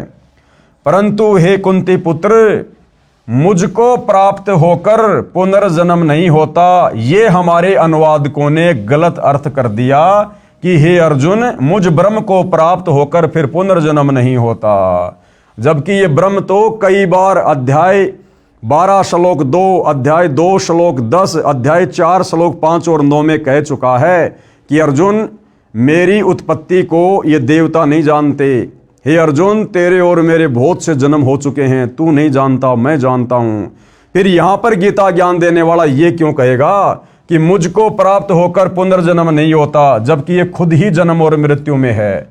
तो यहां पर गीता अनुवादकों ने इस श्लोक का अर्थ गलत किया है। इसका यथार्थ अनुवाद आप जी पहले सतगुरु रामपाल जी के कर कमल से लिखा हुआ देख चुके हैं। गीता अध्याय 6 श्लोक 23 में इसी अनुवादक ने विधात शब्द का अर्थ जानना किया है। विधात का अर्थ जानना। यदि गीता अध्याय 8 श्लोक 16 में विद्यते का अर्थ जानना कर दिया जाए तो सरलार सही हो जाता है, लेकिन इनको तत्व ज्ञान नहीं था और श्री कृष्ण जी से ऊपर ये किसी और को परमात्मा नहीं जानते थे, इसलिए घुमा फिराकर श्री कृष्ण जी पर ही वापस बात को ले आए। गीता अध्याय 6 श्लोक 23 की फोटोकॉपी। ये श्लोक आप जियों की आंखों के सामने है। क्या कहा गया है? दुख रूप संसार के संयोग से रहित तथा जिसका नाम योग है उसको जानना चाहिए। वह योग यानी भक्ति न उकताते हुए अर्थात धैर्य और उत्साह युक्त चित्त से निश्चय पूर्वक करना कर्तव्य है। गीता अध्याय 15 श्लोक 17 में उसी परम अक्षर ब्रह्म का वर्णन है। गीता अध्याय 15 श्लोक 17 में उसी परम अक्षर ब्रह्म का वर्णन है कि उत्तम पुरुष तू अन्य परमात्मा इति उदाहरते। गीता ज्ञानदाता ने कहा है उत्तम पुरुष तू अन्य यानी पुरुषोत्तम यानी सर्वश्रेष्ठ प्रभु तो मेरे से अन्य ही है। जो परमात्मा इति उदाहरते यानी परमात्मा इस प्रकार कहा गया है, ये यानी जो लोकत्रयम यानी तीनों लोक में आविष्य यानी प्रवेश करके विभर्ति यानी सबका धारण पोषण करता है तथा अव्यय यानी अविनाशी ईश्वर यानी वो परमेश्वर है। ध्यान रहे गीता अध्याय 8 श्लोक 8, 9, 10, 20 व 23 में तथा गीता अध्याय 18 श्लोक 61, 62 तथा 66 में भी इसी परम अक्षर ब्रह्म की महिमा है। कहा है कि जो परम अक्षर ब्रह्म यानी कबीर देव सत्य पुरुष सर्वस्य धातारम यानी सबका धारण पोषण करने वाला है, उस परमम दिव्यम पुरुषम यानी परम दिव्य पुरुष यानी सच्चिदानंद घन ब्रह्म परमेश्वर को भजता है, उसी को प्राप्त होता है। जो गीता ज्ञानदाता से उत्तम है, श्रेष्ठ है, यानी पुरुषोत्तम है, पुरुषों में यानी भगवानों में उत्तम है, श्रेष्ठ है, वह तो अन्य है। यानी गीता ज्ञानदाता अपने से अन्य पुरुषोत्तम की यहां पर बात कर रहा है, परमेश्वर की बात कर रहा है कि वो उत्तम पुरुष जो तीनों लोकों में प्रवेश करके सबका धारण पोषण करता है, वो तो मुझ गीता ज्ञान देने वाले ब्रह्म से अन्य है। गीता ज्ञान देने वाले ने गीता अध्याय 18 श्लोक 62 में उसी परम अक्षर ब्रह्म की शरण में जाने को कहा है।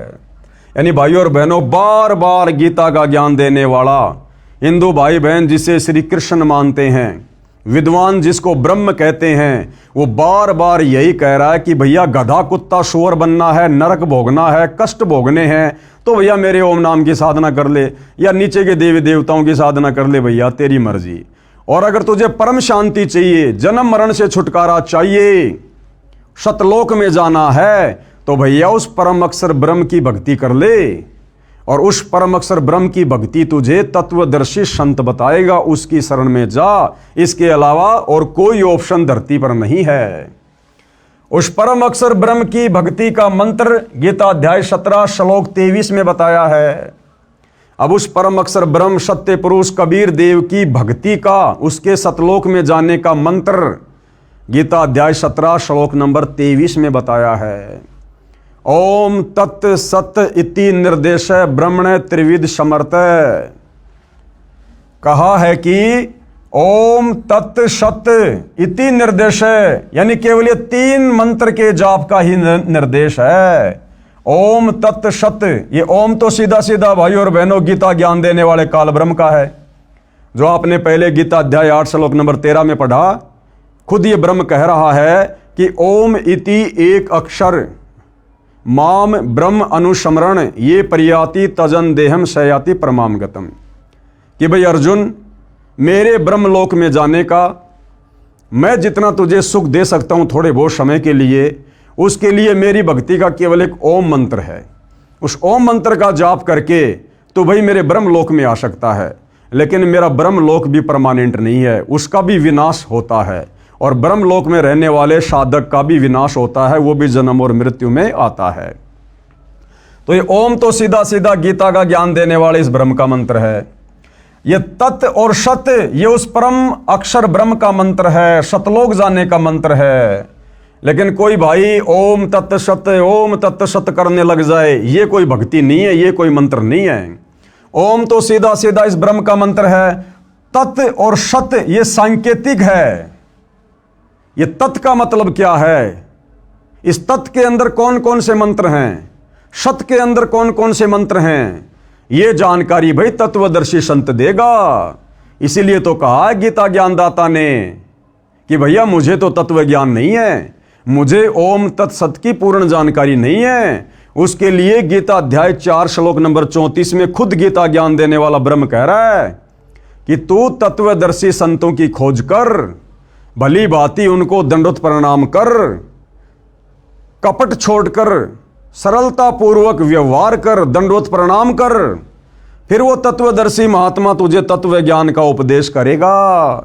तब तुझे पता चलेगा कि ओम तत् सत का रहस्य क्या है, ये ओम तत् सत मिलकर फिर क्या मंत्र बनता है और किस विधि से इसका जाप किया जाता है। कहा है कि ओम तत् सत इति निर्देश ब्रह्मणे त्रिविध समर्थे।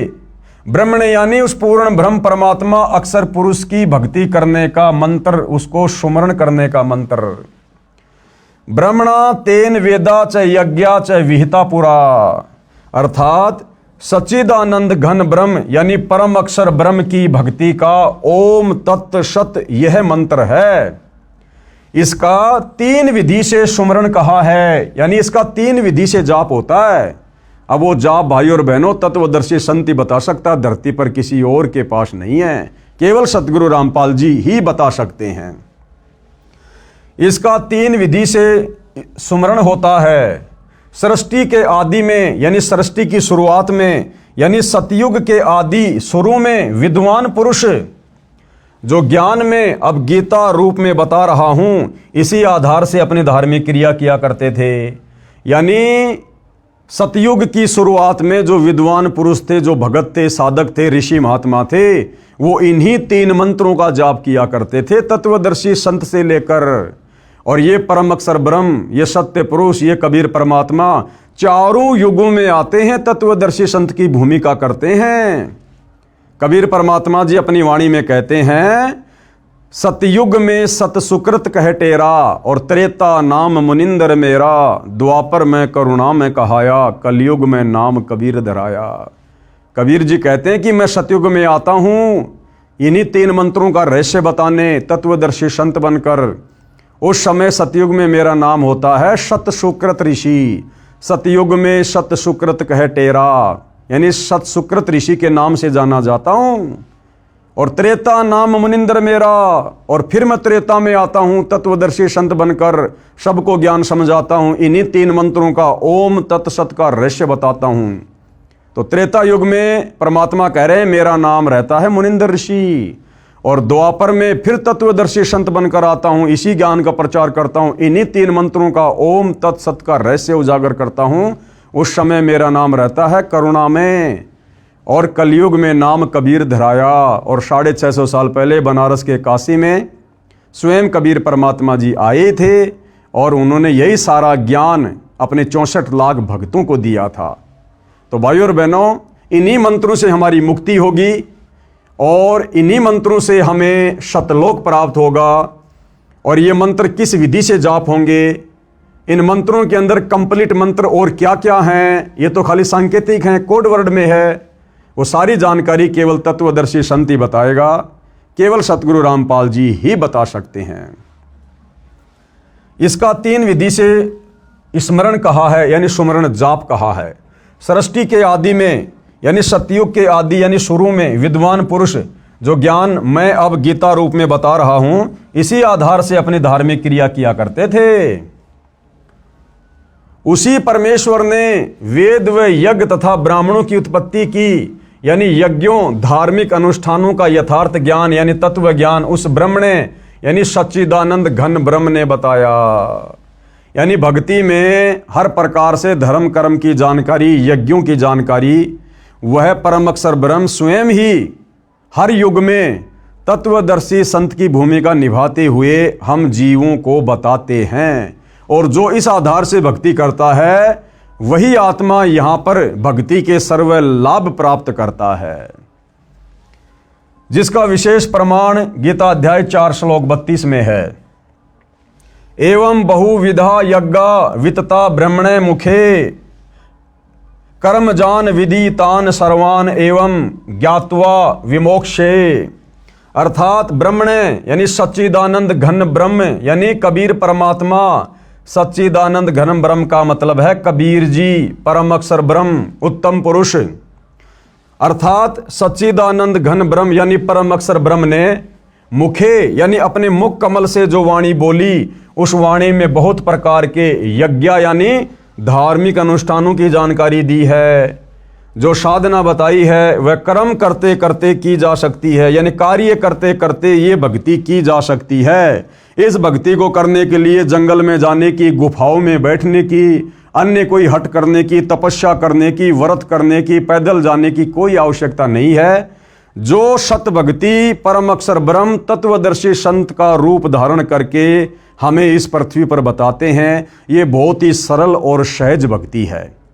नाम उठत नाम बैठत नाम सोवत जाग बे, नाम खाते नाम पीते नाम शेती लाग बे। अपना कार्य करते करते हम ये भक्ति कर सकते हैं।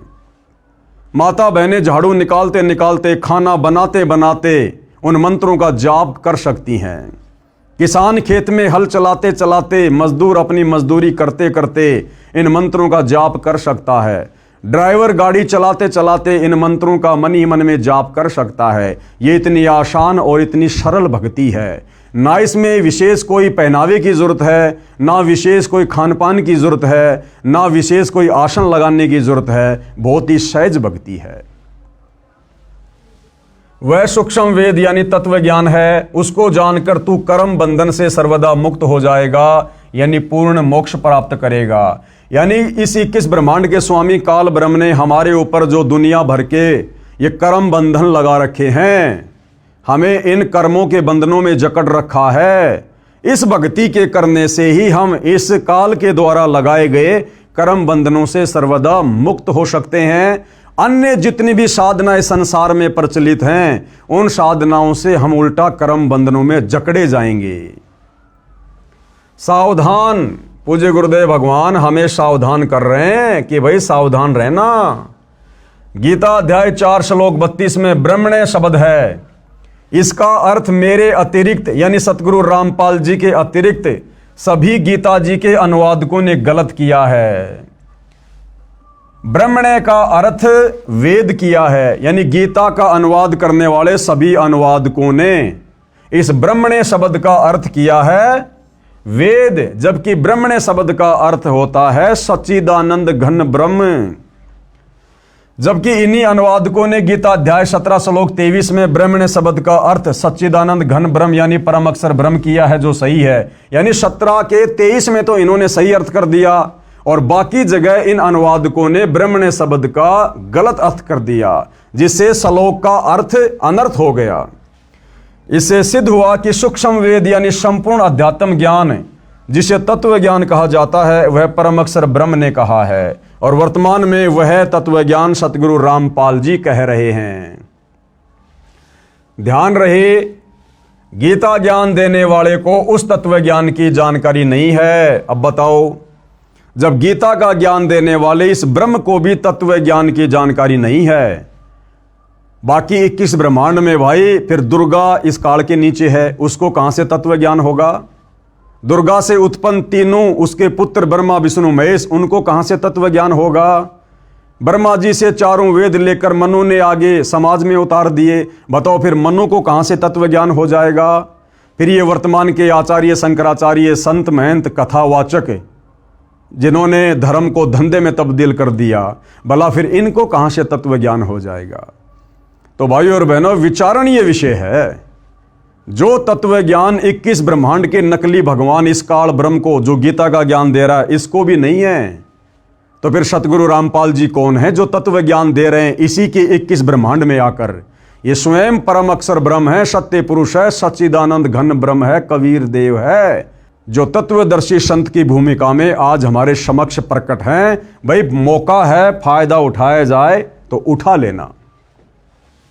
ध्यान रहे, गीता ज्ञान देने वाले को उस तत्व ज्ञान की जानकारी नहीं है, इसीलिए तो गीता अध्याय 4 श्लोक 34 में किसी तत्वदर्शी संत से जानने को कहा है।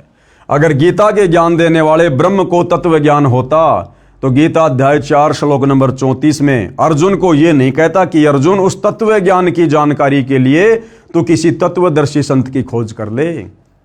अगर इसको खुद को तत्व ज्ञान होता, एक श्लोक और बोल देता। कौन सा स्याही कम पड़ रही थी, कौन सा जो है कागज की कमी पड़ रही थी, लेकिन इसके पास भी वो कंप्लीट तत्व ज्ञान नहीं है। इसीलिए तो तत्वदर्शी संत की शरण में जाने के लिए अर्जुन को कह रहा है। इसीलिए तो गीता अध्याय 4 श्लोक 34 में किसी तत्वदर्शी संत से जानने को कहा है। सूक्ष्म वेद मुझ दास यानी रामपाल दास के पास है। ये तत्व ज्ञान, ये 5वें वेद का ज्ञान केवल वर्तमान में पृथ्वी पर एकमात्र तत्वदर्शी संत सतगुरु रामपाल जी के पास है, जिसमें लिखा है कि परम अक्षर ब्रह्म यानी सत्य पुरुष ने यह तत्व ज्ञान सूक्ष्म वेद यानी गीता ज्ञान दाता क्षर पुरुष यानी क्षर ब्रह्म, जिसे काल ब्रह्म भी कहा जाता है, के अंतःकरण यानी आत्मा में भेजा था, ईमेल किया था। भाइयों और बहनों, आध्यात्मिक साइंस सबसे सुप्रीम साइंस है। हमारी यहाँ की साइंस तो 3rd ग्रेड की है। यहाँ की साइंस से लाखों गुना उत्तम साइंस तो देवताओं की है, और देवताओं से भी अरबों खरबों ज्यादा उत्तम साइंस बढ़िया परम अक्षर ब्रह्म की है, सतलोक में है। तो परमेश्वर ने जब इस काल ब्रह्म को दुर्गा समेत और हम सभी आत्माओं समेत सतलोक से निष्कासित कर दिया था 21 ब्रह्मांडों सहित, उसके बाद परमेश्वर जी ने ये सूक्ष्म वेद वाला ज्ञान इस काल ब्रह्म ज्योति निरंजन के अंतःकरण में डाल दिया था। अंतःकरण में एक आध्यात्मिक साइंस है भाइयों और बहनों, धीरे धीरे समझ में आएगी जब हम सतगुरु रामपाल जी के सत्संग सुनना शुरू करेंगे। दास ने आपको पिछले वीडियो में बताया था कि जब इस काल ब्रह्म ने उस ज्ञान को देखा पढ़ा तो इसको चिंता हो गई कि इसमें तो मेरी सारी सच्चाई बोल रखी है। अगर ये सच्चाई नीचे 21 ब्रह्मांड के इन प्राणियों को पता चल गई तो भैया कोई भी मेरी भक्ति नहीं करेगा, और फिर मैं खाऊंगा क्या, मेरे भोजन का क्या होगा। क्योंकि इसको श्राप लगा हुआ है परम अक्षर ब्रह्म की तरफ से, जो गलती इसने सतलोक में की थी कि तू प्रतिदिन 1 लाख मानव शरीरधारी स्त्री पुरुषों के सूक्ष्म शरीर की वासना खाएगा, उनका मैल खाएगा, वो गंदगी खाएगा। इसलिए अपने भोजन के लिए, अपनी भूख शांत करने के लिए इसकी मजबूरी बन गई भाइयों और बहनों हमें मनुष्य जन्म देना। और ये किसी के सामने प्रकट नहीं होता, इसका विकराल चेहरा है, काल इसका नाम है, इसकी भुंडी शकल बताई गुरुदेव भगवान ने। इसलिए ये अपने तीनों पुत्रों ब्रह्मा विष्णु महेश को भी दर्शन नहीं देता, उनसे भी छुपकर 21वें ब्रह्मांड में ब्रह्मलोक में रहता है, और अपने तीनों पुत्रों ब्रह्मा विष्णु महेश को मूर्ख बना रखा है। इन्हीं के माध्यम से अपने भोजन की व्यवस्था करवा रहा है। श्री ब्रह्मा जी से रजोगुण के प्रभाव से जीवों की उत्पत्ति करवाता है, और श्री विष्णु जी से सतोगुण के प्रभाव से एक दूसरे को मोह माया में जकड़ के रखता है घर परिवार में, और श्री शंकर जी के तमोगुण के प्रभाव से आपस में मन मुटाव करवा के, लड़ाई झगड़ा करवा के, एक्सीडेंट करवा के हमारी मृत्यु करवा देता है। और अपने भोजन की इस प्रकार से इसने व्यवस्था कर रखी है। तो जब उस परम अक्षर ब्रह्म ने, सत्य पुरुष ने, कबीर देव ने जब इसको सतलोक से बाहर निकाला था, उसके बाद इसके अंतःकरण में ये सारा का सारा ज्ञान फीड कर दिया। जब इसने वो ज्ञान देखा तो इसको चिंता बन गई कि भैया ये तो बात बिगड़ेगी, तेरे बारे में तो सारी सच्चाई लिखी हुई है, तो तेरी भूख कैसे मिटेगी। तो इसने क्या किया भाइयों और बहनों, जल्दबाजी में इसने वो मुख्य ज्ञान जो मुक्ति का था, मोक्ष का था, वो ज्ञान इसने जल्दबाजी में नष्ट कर दिया, और बाकी ज्ञान वेद रूप में अपने बड़े पुत्र ब्रह्मा जी को समुद्र मंथन के दौरान दे दिया। ब्रह्मा जी ने वो ज्ञान आगे अपने वंशजों को दे दिया, मनु को दे दिया, मनु ने फिर आगे आम समाज में उतार दिया, और फिर आज से लगभग 5,500 वर्ष पहले द्वापर में वेद व्यास जी को दिव्य दृष्टि देकर उस ज्ञान को जो का त्यों वेदों के रूप में लिपिबद्ध करवा दिया, जो वेद आज आम समाज में है। तो गुरुदेव भगवान क्या कह रहे हैं कि वो सूक्ष्म वेद वाला ज्ञान, जो ज्ञान इन चारों वेदों में नहीं है, जिस ज्ञान को इस काल ब्रह्म ने नष्ट कर दिया था, वो सूक्ष्म ज्ञान देने के लिए वो परम अक्षर ब्रह्म, वो कबीर परमात्मा फिर सतलोक से चलकर स्वयं धरती पर तत्वदर्शी संत के रूप में प्रकट होता है। इसलिए कहा है कि 21 ब्रह्मांड में किसी के पास वो मुक्ति का ज्ञान नहीं है, मुक्ति का मार्ग नहीं है, तत्व ज्ञान नहीं है। अब सतगुरु रामपाल जी क्या कह रहे हैं कि सूक्ष्म वेद मुझदास रामपाल दास के पास है। तो भाइयों और बहनों आप विचार कर लेना, सतगुरु रामपाल जी कौन है जिनके पास सूक्ष्म वेद है, सूक्ष्म ज्ञान है। ये स्वयं परम अक्षर ब्रह्म है, जिसमें लिखा है कि परम अक्षर ब्रह्म यानी सत्य पुरुष ने यह तत्व ज्ञान, सूक्ष्म वेद, गीता ज्ञान दाता, क्षर पुरुष, इस काल को क्षर पुरुष भी कहते हैं। क्षर का मतलब होता है नासवान, जिसकी जन्म और मृत्यु होती है। क्षर पुरुष यानी क्षर ब्रह्म, जिसे काल ब्रह्म भी कहा जाता है, इसके अंतःकरण में, इसकी आत्मा में भेजा था, ईमेल किया था, उसने अपने श्वासों द्वारा बाहर निकाल कर पढ़ा।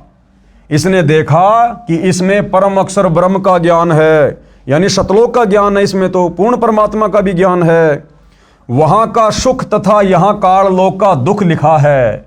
इसने विचार किया कि यदि मेरे 21 ब्रह्मांडों में रहने वाले प्राणियों को सत्यलोक के सुख का तथा उसमें जाने वाली भक्ति का पता चला तो सब भाग जाएंगे, मेरी सुधा यानी भूख कैसे शांत होगी। इस डर से इसने वह ज्ञान सूक्ष्म वेद से निकाल दिया और शेष ज्ञान समुद्र में छुपा दिया, जो आगे चलकर इसके बड़े पुत्र ब्रह्मा को प्राप्त हुआ। सूक्ष्म वेद के अनुसार सागर मंथन के समय 4 वेद निकाले, वे ब्रह्मा जी ने पढ़े। फिर यही वेद ज्ञान काल ब्रह्म ने ब्रह्मा का रूप धारण करके सूर्य देव को बताया। सूर्य देव कौन? ये आग का गोला नहीं, इस आग के गोले सूर्य के ऊपर जिस देव का कंट्रोल है, आधिपत्य है, वो सूर्य देव जो मनुष्य रूप में है, देव रूप में है।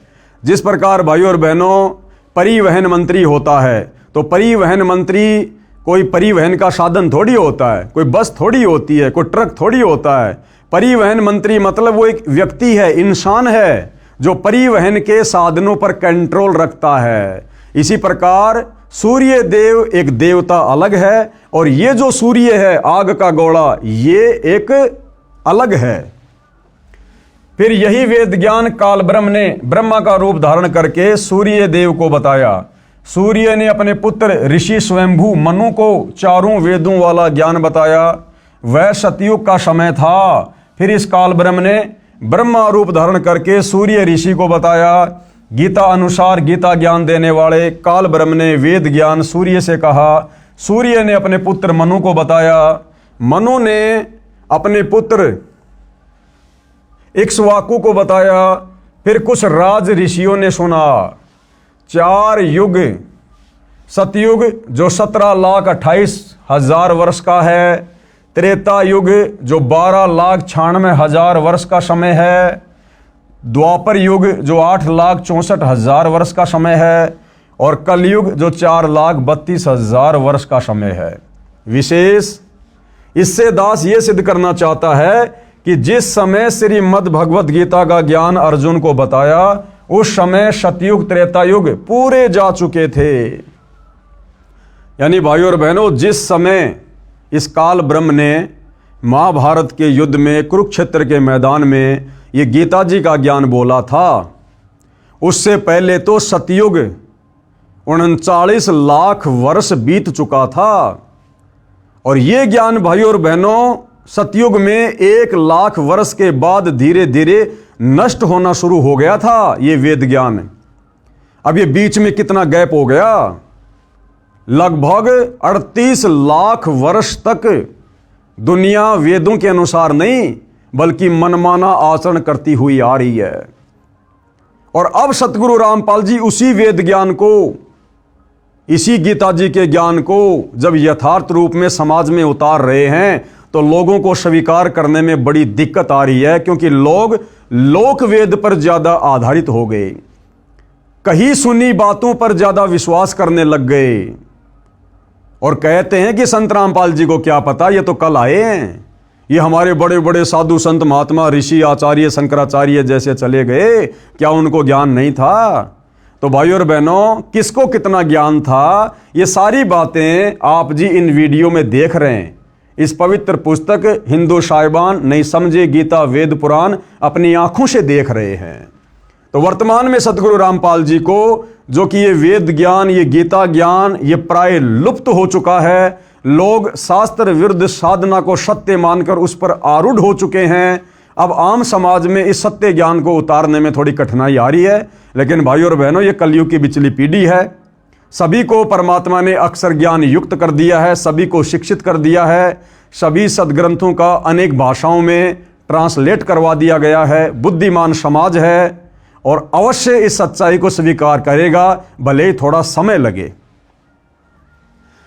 इससे दास ये सिद्ध करना चाहता है कि जिस समय श्रीमद् भगवत गीता का ज्ञान अर्जुन को बताया, यानी लगभग 5,500 वर्ष पहले द्वापर में, उस समय सतयुग त्रेतायुग पूरे जा चुके थे तथा द्वापर युग मात्र 100 वर्ष शेष था। वेद ज्ञान काल ब्रह्म ने सूर्य देव को दिया। सूर्य ने अपने पुत्र वैश्वत मनु जी को सतयुग के प्रारंभ में दिया। उस समय पुराणों की रचना नहीं हुई थी, केवल वेदों के ज्ञान के आधार से ऋषिजन साधना करते थे, जिसका प्रमाण गीता अध्याय 17 श्लोक 23 में भी है। कहा है कि सच्चिदानंद घन ब्रह्म के सुमरण का ओम तत्सत 3 मंत्र का जाप है, जो 3 प्रकार से किया जाता है। सृष्टि की आदि में यानी सतयुग की शुरुआत में ब्राह्मण यानी विद्वान भगतजन इसी ज्ञान के अनुसार यज्ञ आदि अनुष्ठान किया करते थे। कृपया ध्यान दें, गीता का ज्ञान वेद ज्ञान से सतयुग के शुरू में ब्रह्मा व मनु को मिला था। उससे 38,87,900 वर्ष पश्चात कहा गया है।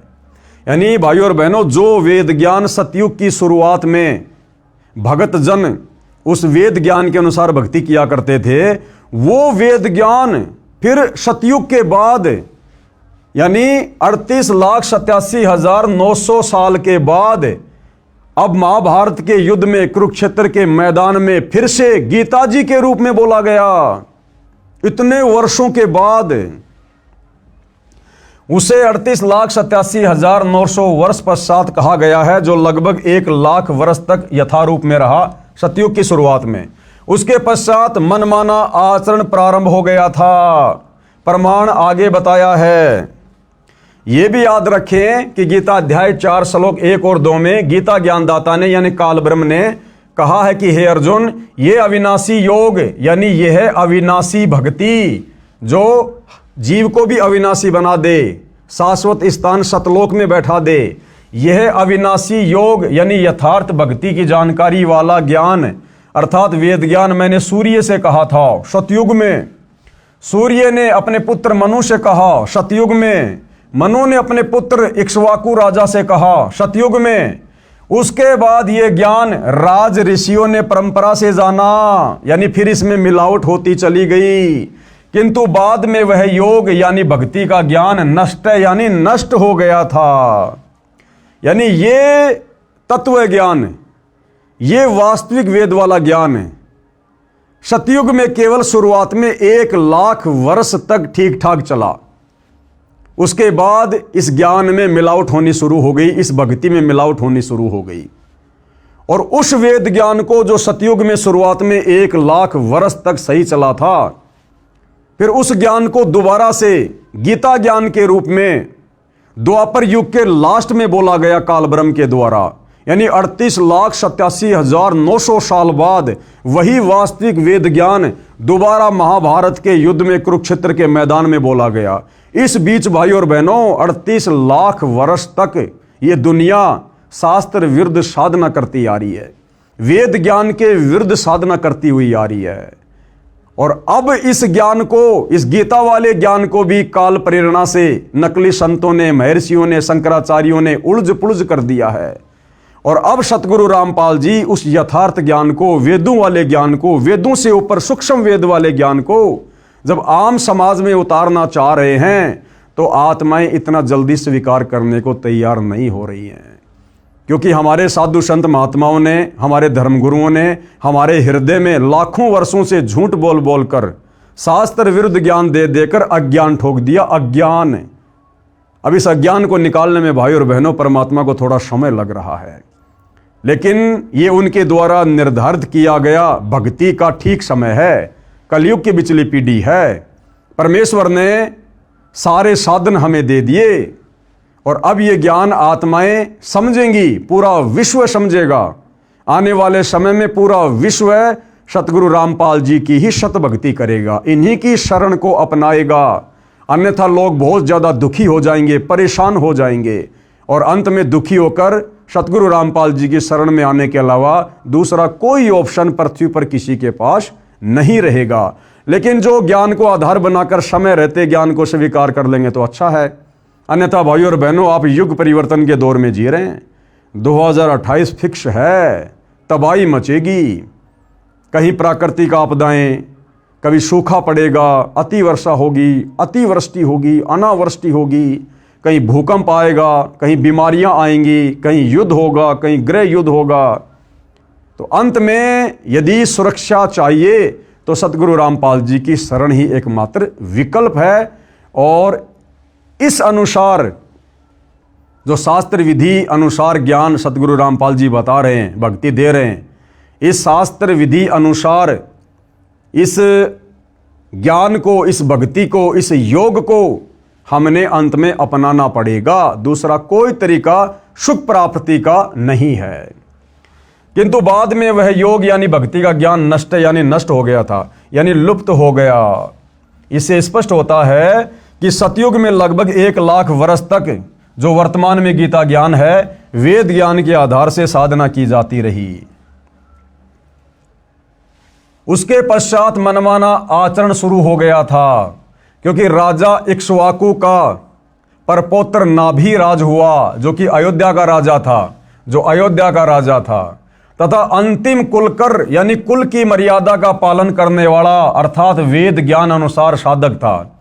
यानी सतयुग की शुरुआत में अयोध्या का राजा नाभिराज, जिसने लगभग 1 लाख वर्ष तक अयोध्या में राज किया, तो नाभिराज तक तो भाई और बहनों ये वेद ज्ञान था, वेद ज्ञान अनुसार भक्ति होती थी।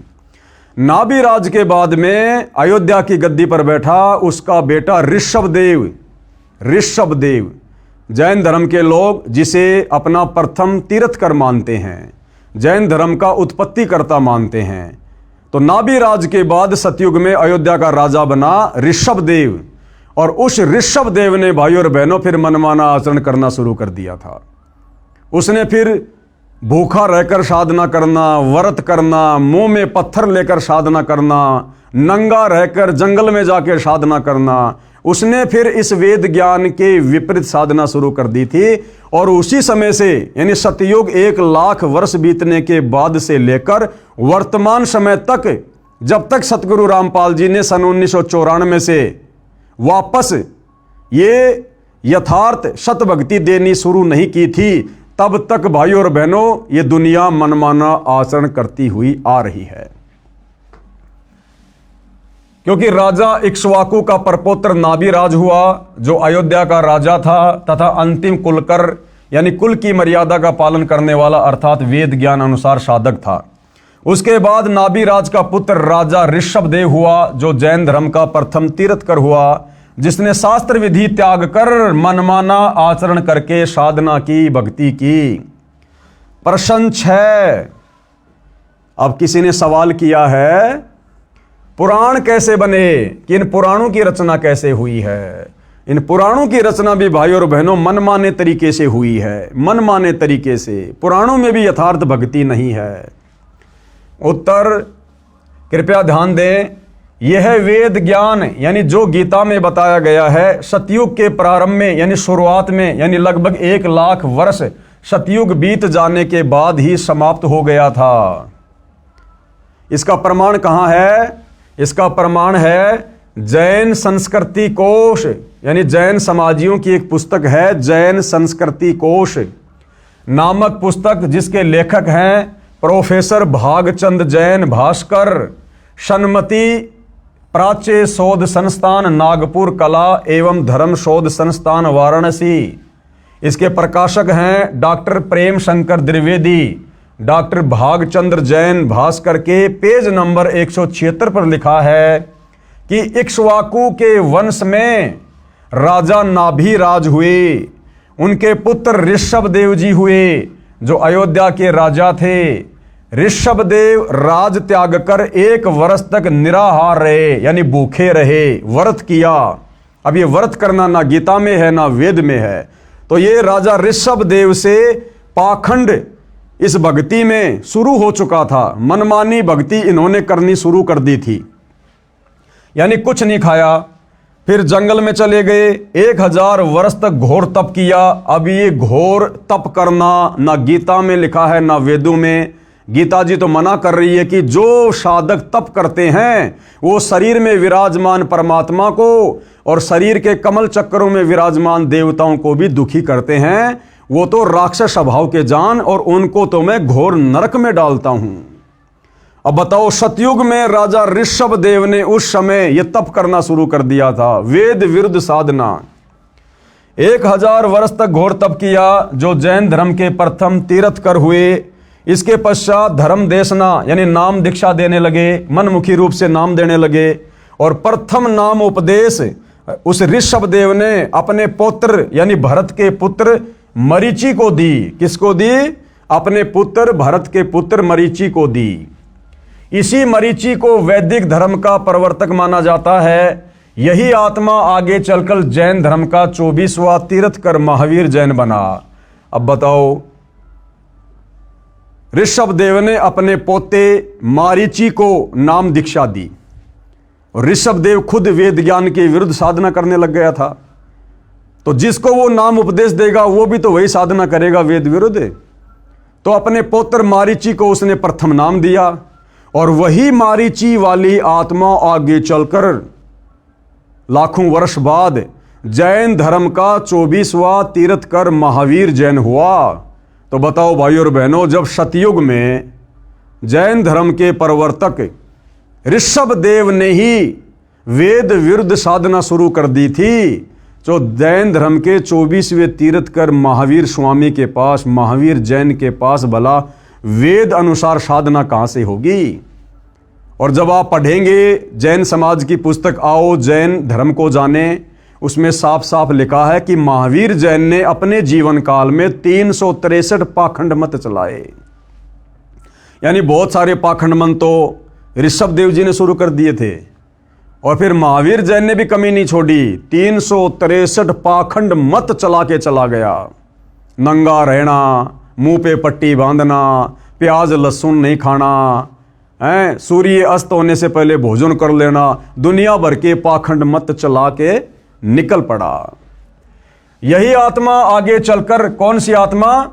मारीची वाली आत्मा, जिसने ऋषभ देव से यानी अपने दादाजी से नाम उपदेश लिया था। यही आत्मा आगे चलकर जैन धर्म का 24वां तीर्थकर महावीर जैन बना।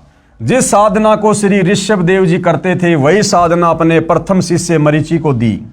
आगे पढ़ोगे, मरीची यानी महावीर जैन की दुर्गति का प्रमाण। और ऋषभ देव के द्वारा बताई गई शास्त्र विरुद्ध साधना करने से उस मारीची वाले जीव की क्या क्या दुर्गति हुई, फिर कैसे कैसे उसने जीवन भोगे। आगे पढ़ोगे, मारीची यानी महावीर जैन की दुर्गति का प्रमाण है। इसे स्पष्ट है कि मनु के पुत्र इक्ष्वाकु, इक्ष्वाकु के परपोत्र नाभिराज, नाभिराज के पुत्र ऋषभदेव, ऋषभदेव जी ने सब साधना वेद विरुद्ध की, यानी वेद ज्ञान की कमी स्पष्ट है। गीता चारों वेदों का सार है। गीता अध्याय 17 श्लोक 1 और 6 में घोर तप को मनमाना शास्त्र विरुद्ध साधना कहा है। ऐसे व्यक्तियों को जो मन कल्पित घोर तप को तपते हैं, असुर यानी राक्षस स्वभाव के जान, उनको घोर नरक में डाला जाता है। फिर और नीची योनियों में, भूत पितर की, पशु पक्षियों की योनि में जाता है। कौन? जो व्यक्ति मनमाना आचरण करता है। और वर्तमान में पूरा का पूरा हिंदू समाज संत रामपाल जी के भक्तों को छोड़कर मनमाना आचरण कर रहा है। सब के सब नरक में जाने वाली साधना कर रहे हैं।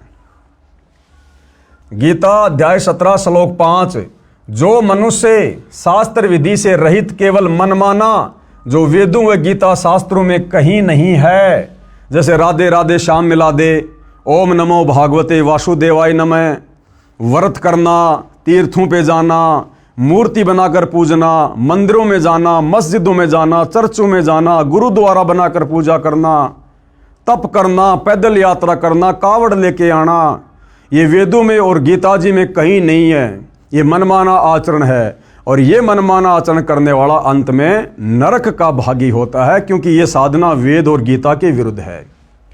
गीता अध्याय 17 श्लोक 5, जो मनुष्य शास्त्र विधि से रहित केवल मनमाना, जो वेदों व गीता शास्त्रों में नहीं कहा है, उस घोर तप को तपते हैं, तथा दंभ और अहंकार से युक्त कामना, आसक्ति, बल के अभिमान से भी युक्त हैं, यानी अहंकार भी है, मान बढ़ाई भी है, दिखावा भी है।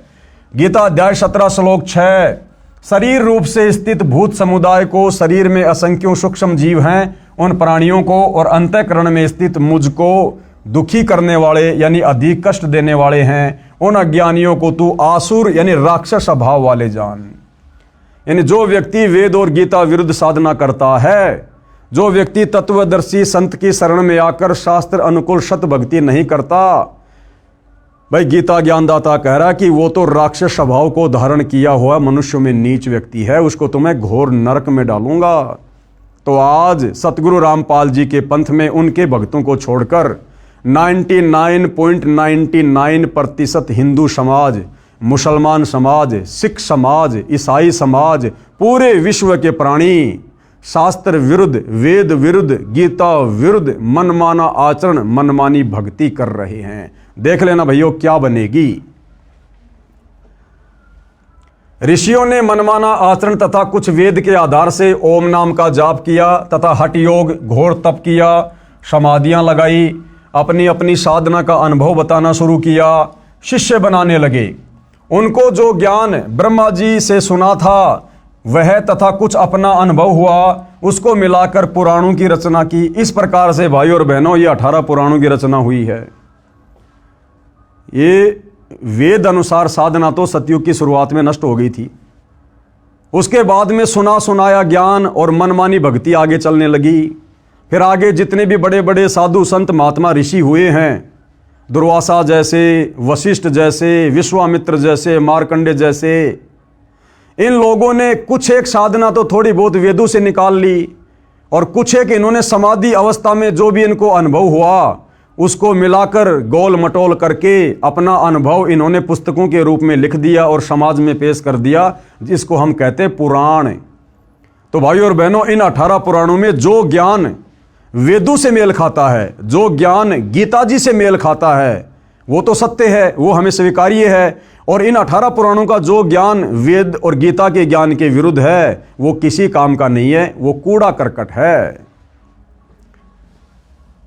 उनको जो ज्ञान ब्रह्मा जी से सुना था वह तथा कुछ अपना अनुभव हुआ, उसको मिलाकर पुराणों की रचना की। जो महाभारत युद्ध के बाद व्यास जी ने चारों वेदों 18 पुराणों वाला ज्ञान महाभारत ग्रंथ, जिसमें श्रीमद् भगवत गीता भी लिखी है, तथा श्रीमद् भगवत यानी सुधा सागर जो राजा परीक्षित को ऋषि शुकदेव ने 7 दिन कथा सुनाई थी, वह ज्ञान श्रीमद् भागवत नाम से जाना जाता है।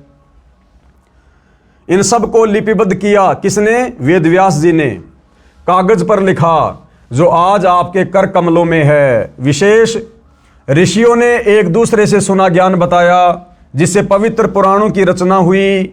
इसका प्रमाण आप देखें व पढ़ेंगे इसी पुस्तक के पेज नंबर 192 पर आगे। पर जहां शिव महापुराण की विद्वेश्वर संहिता के अध्याय 12 श्लोक 1:54 की फोटोकॉपी लगी है, वक्ता ऋषि शुत जी हैं, जो व्यास ऋषि का शिष्य है। कहा है कि मैंने जैसा व्यास जी से सुना वैसा कहता हूं। इससे सिद्ध है कि पुराणों का ज्ञान लोकवेद है, यानी सुना सुनाया ज्ञान है।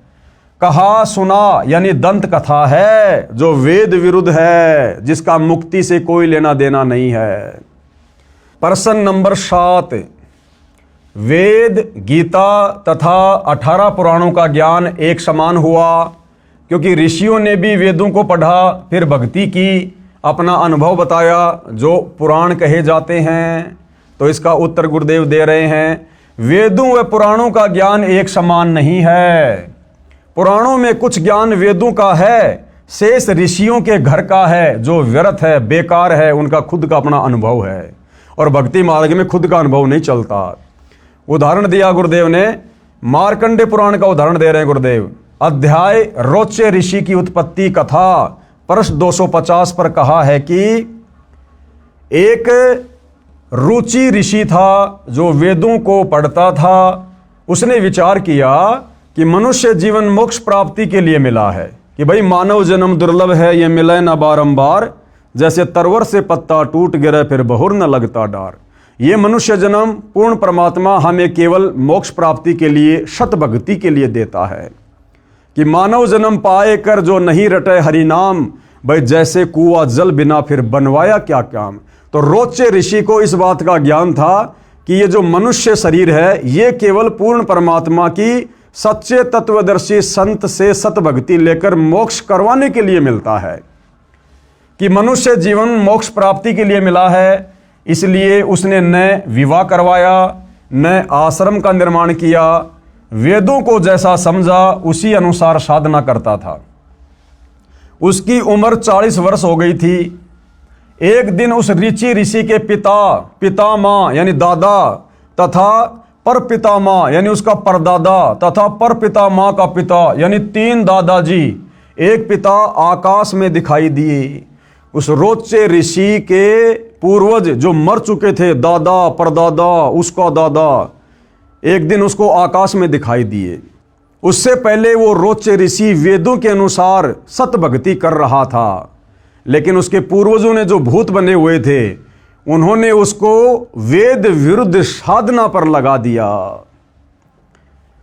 तथा परपितामह का पिता यानी 3 दादाजी, एक पिता आकाश में दिखाई दिए। बोले, बेटा रुचि, तूने विवाह क्यों नहीं करवाया? हमारे श्राद्ध कर्म पिंडदान क्यों नहीं कराया? बेटा हम पितर बने हैं, हमारे कर्मकांड करो।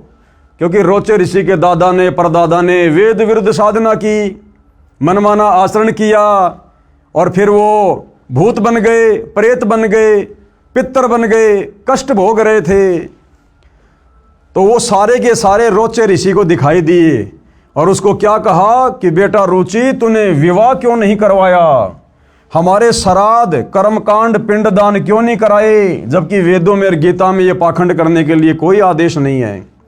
बेटा हम पितर बने हैं, भाई सतभक्ति करते, पितर क्यों बने, हमारे कर्मकांड करो।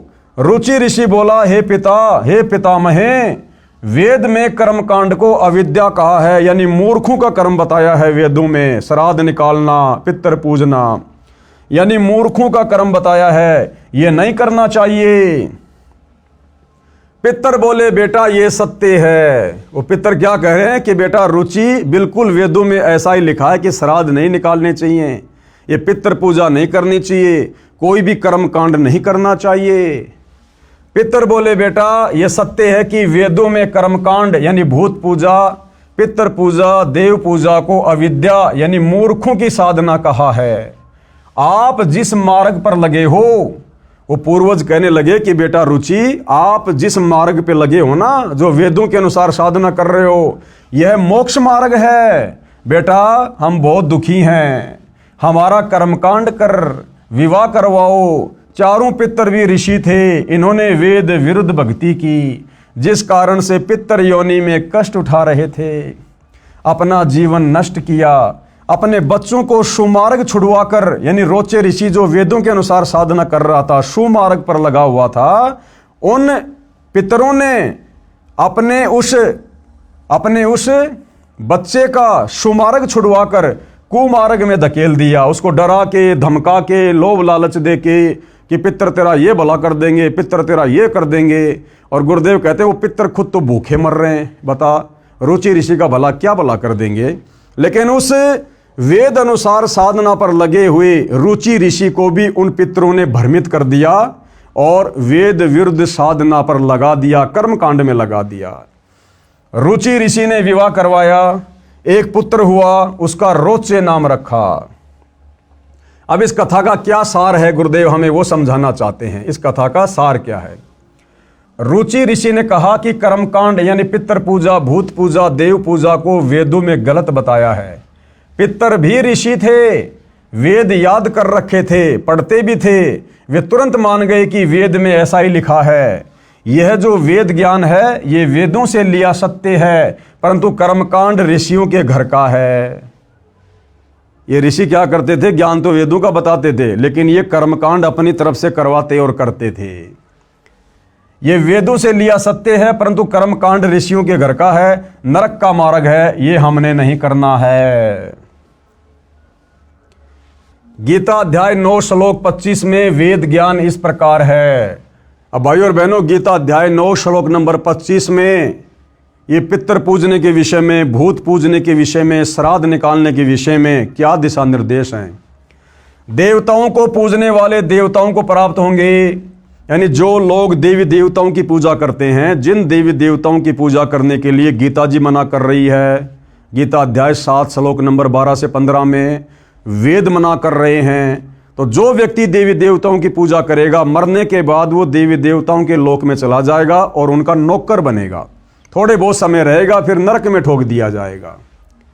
और पितरों को पूजने वाले यानी श्राद्ध निकालने वाले, पिंडदान आदि करने वाले, ये पितरों को प्राप्त होंगे, यानी जहां उनके पूर्वज बैठे हुए हैं वो भी वहीं जाकर पितर बन जाएंगे, अपना जीवन बर्बाद करेंगे, यानी पितर बनते हैं।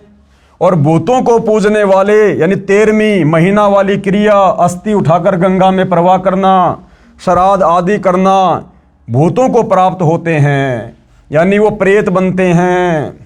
मेरा पूजन करने वाले मुझे प्राप्त होंगे। कौन कह रहा है? काल ब्रह्म कह रहा है कि मेरा पूजन करने वाले मेरे को प्राप्त होंगे। तो काल ब्रह्म की पूजा करने वाला कहाँ जाएगा? उसके ब्रह्मलोक में जाएगा। ब्रह्मलोक में जाने के बाद फिर वो जन्म मरण में आएगा। तो 21 ब्रह्मांड में भाइयों और बहनों, काल तक की पूजा से मोक्ष नहीं है। ये सारी बातें कहाँ लिखी है? गीता अध्याय 9 श्लोक नंबर 25 का सारांश है ये। जैन संस्कृति कोश पुस्तक के पेज नंबर 176 पर लिखा है कि राजा नाभिराज अंतिम कुलकर थे, यानी सतयुग में राजा नाभिराज अंतिम राजा थे जो वेदों के अनुसार साधना किया करते थे। कुलकर का अर्थ है जो अपने कुल की मर्यादा के अनुसार धर्म करता था। उसके बाद तो खाली झूठी फीत लगाई थी रामचंद्र जी के नाम के आगे, पुरुषोत्तम पुरुषोत्तम। ये मर्यादा ये तो सतयुग में 1,00,000 वर्ष के बाद राजा नाभिराज के बाद समाप्त हो चुकी थी। अयोध्या के राजा नाभिराज थे। नाभिराज इक्ष्वाकु वंशी था, वेदों अनुसार साधना करता था, वह अंतिम था। उसके पश्चात उसके पुत्र ऋषभ देव जी ने वेद के विरुद्ध मनमाना आचरण प्रारंभ किया। 1 वर्ष तक निराहार रहा, यानी भूखा रहा, तथा 1000 वर्ष तक घोर तप किया। इससे सिद्ध हुआ कि ऋषिजन नाभिराज के पश्चात उसी इक्ष्वाकु कुल में ऋषभ देव हुए जो नाभिराज के पुत्र थे। वे उसी समय से ही शास्त्र विधि त्याग कर मनमाना आचरण करने लगे थे, यानी वेदों के विरुद्ध साधना करने लगे थे। इस पुस्तक के लेखक प्रोफेसर भागचंद्र जैन भास्कर जी हैं तथा प्रकाशक है डॉक्टर प्रेम शंकर द्विवेदी व डॉक्टर भागचंद्र भास्कर हैं। इस पुस्तक के पेज नंबर 175 से कुछ अंश इस प्रकार है। इस तरह ऋषभ देव जी के विषय में निष्कर्ष रूप कह सकते हैं, ऋषभ देव के पुत्र मरीचि यानी भरत के पुत्र को पुराण में वैदिक धर्म का प्रवर्तक माना गया है। यही मरीचि जैन परंपरा में आगे चलकर महावीर यानी वर्धमान बना। पेज नंबर 175 से 177 से कुछ अंश जो इस प्रकार हैं। अब भाइयों और बहनों, वो मरीचि वाली आत्मा जिसने सतयुग में अपने दादा ऋषभ देव से नाम उपदेश लिया था, जो ऋषभ देव वेद विरुद्ध साधना किया करता था, और वही मारीची वाली आत्मा आगे चलकर महावीर जैन बना, जैन धर्म का 24वां तीर्थकर बना। अब सतयुग से वो मारीची वाली आत्मा किन किन योनियों में कितने कष्ट उठाती हुई आगे बढ़ी। 20 करोड़ बार गधा, 30 करोड़ बार कुत्ता, 10 करोड़ बार हाथी, कभी नपुंसक बना, कभी पेड़ पौधे की योनियां प्राप्त की, कभी वो बिल्ली बना, कभी देवता बना बीच बीच में। यानी कैसी कैसी दुर्गति उस मारीची वाली आत्मा की हुई, जिस मारीची वाली आत्मा ने ऋषभ देव से उपदेश लेकर भक्ति शुरू की थी। तो भाइयों और बहनों, वर्तमान में जितने भी जैनी हैं तो इनका क्या हाल होगा अगर इन्होंने सतगुरु रामपाल जी को अपना गुरु धारण करके और ये शास्त्र विधि अनुसार सत भक्ति शुरू नहीं की। तो भाइयों और बहनों, उस मारीची वाली आत्मा का फिर आगे चलकर क्या हुआ, वो सारा का सारा इतिहास हम कल रात्रि 9 बजे इसी पवित्र पुस्तक से, जिसका नाम है हिंदू साहिबान नहीं समझे गीता वेद पुराण, जो परम पूज्य परमेश्वर सतगुरु रामपाल जी ने अपने कर कमल से लिखी है, कल रात्रि 9 बजे दास के Facebook page Pawan Das is live पर सभी भाई बहन लाइव जुड़िए। आगे का संदेश हम कल समझेंगे। तो आज के वीडियो में केवल इतना ही। गुरुदेव भगवान हम सबको आशीर्वाद दे, हमारा मार्गदर्शन करें। बंदी छोड़ सतगुरु रामपाल जी भगवान की जय हो।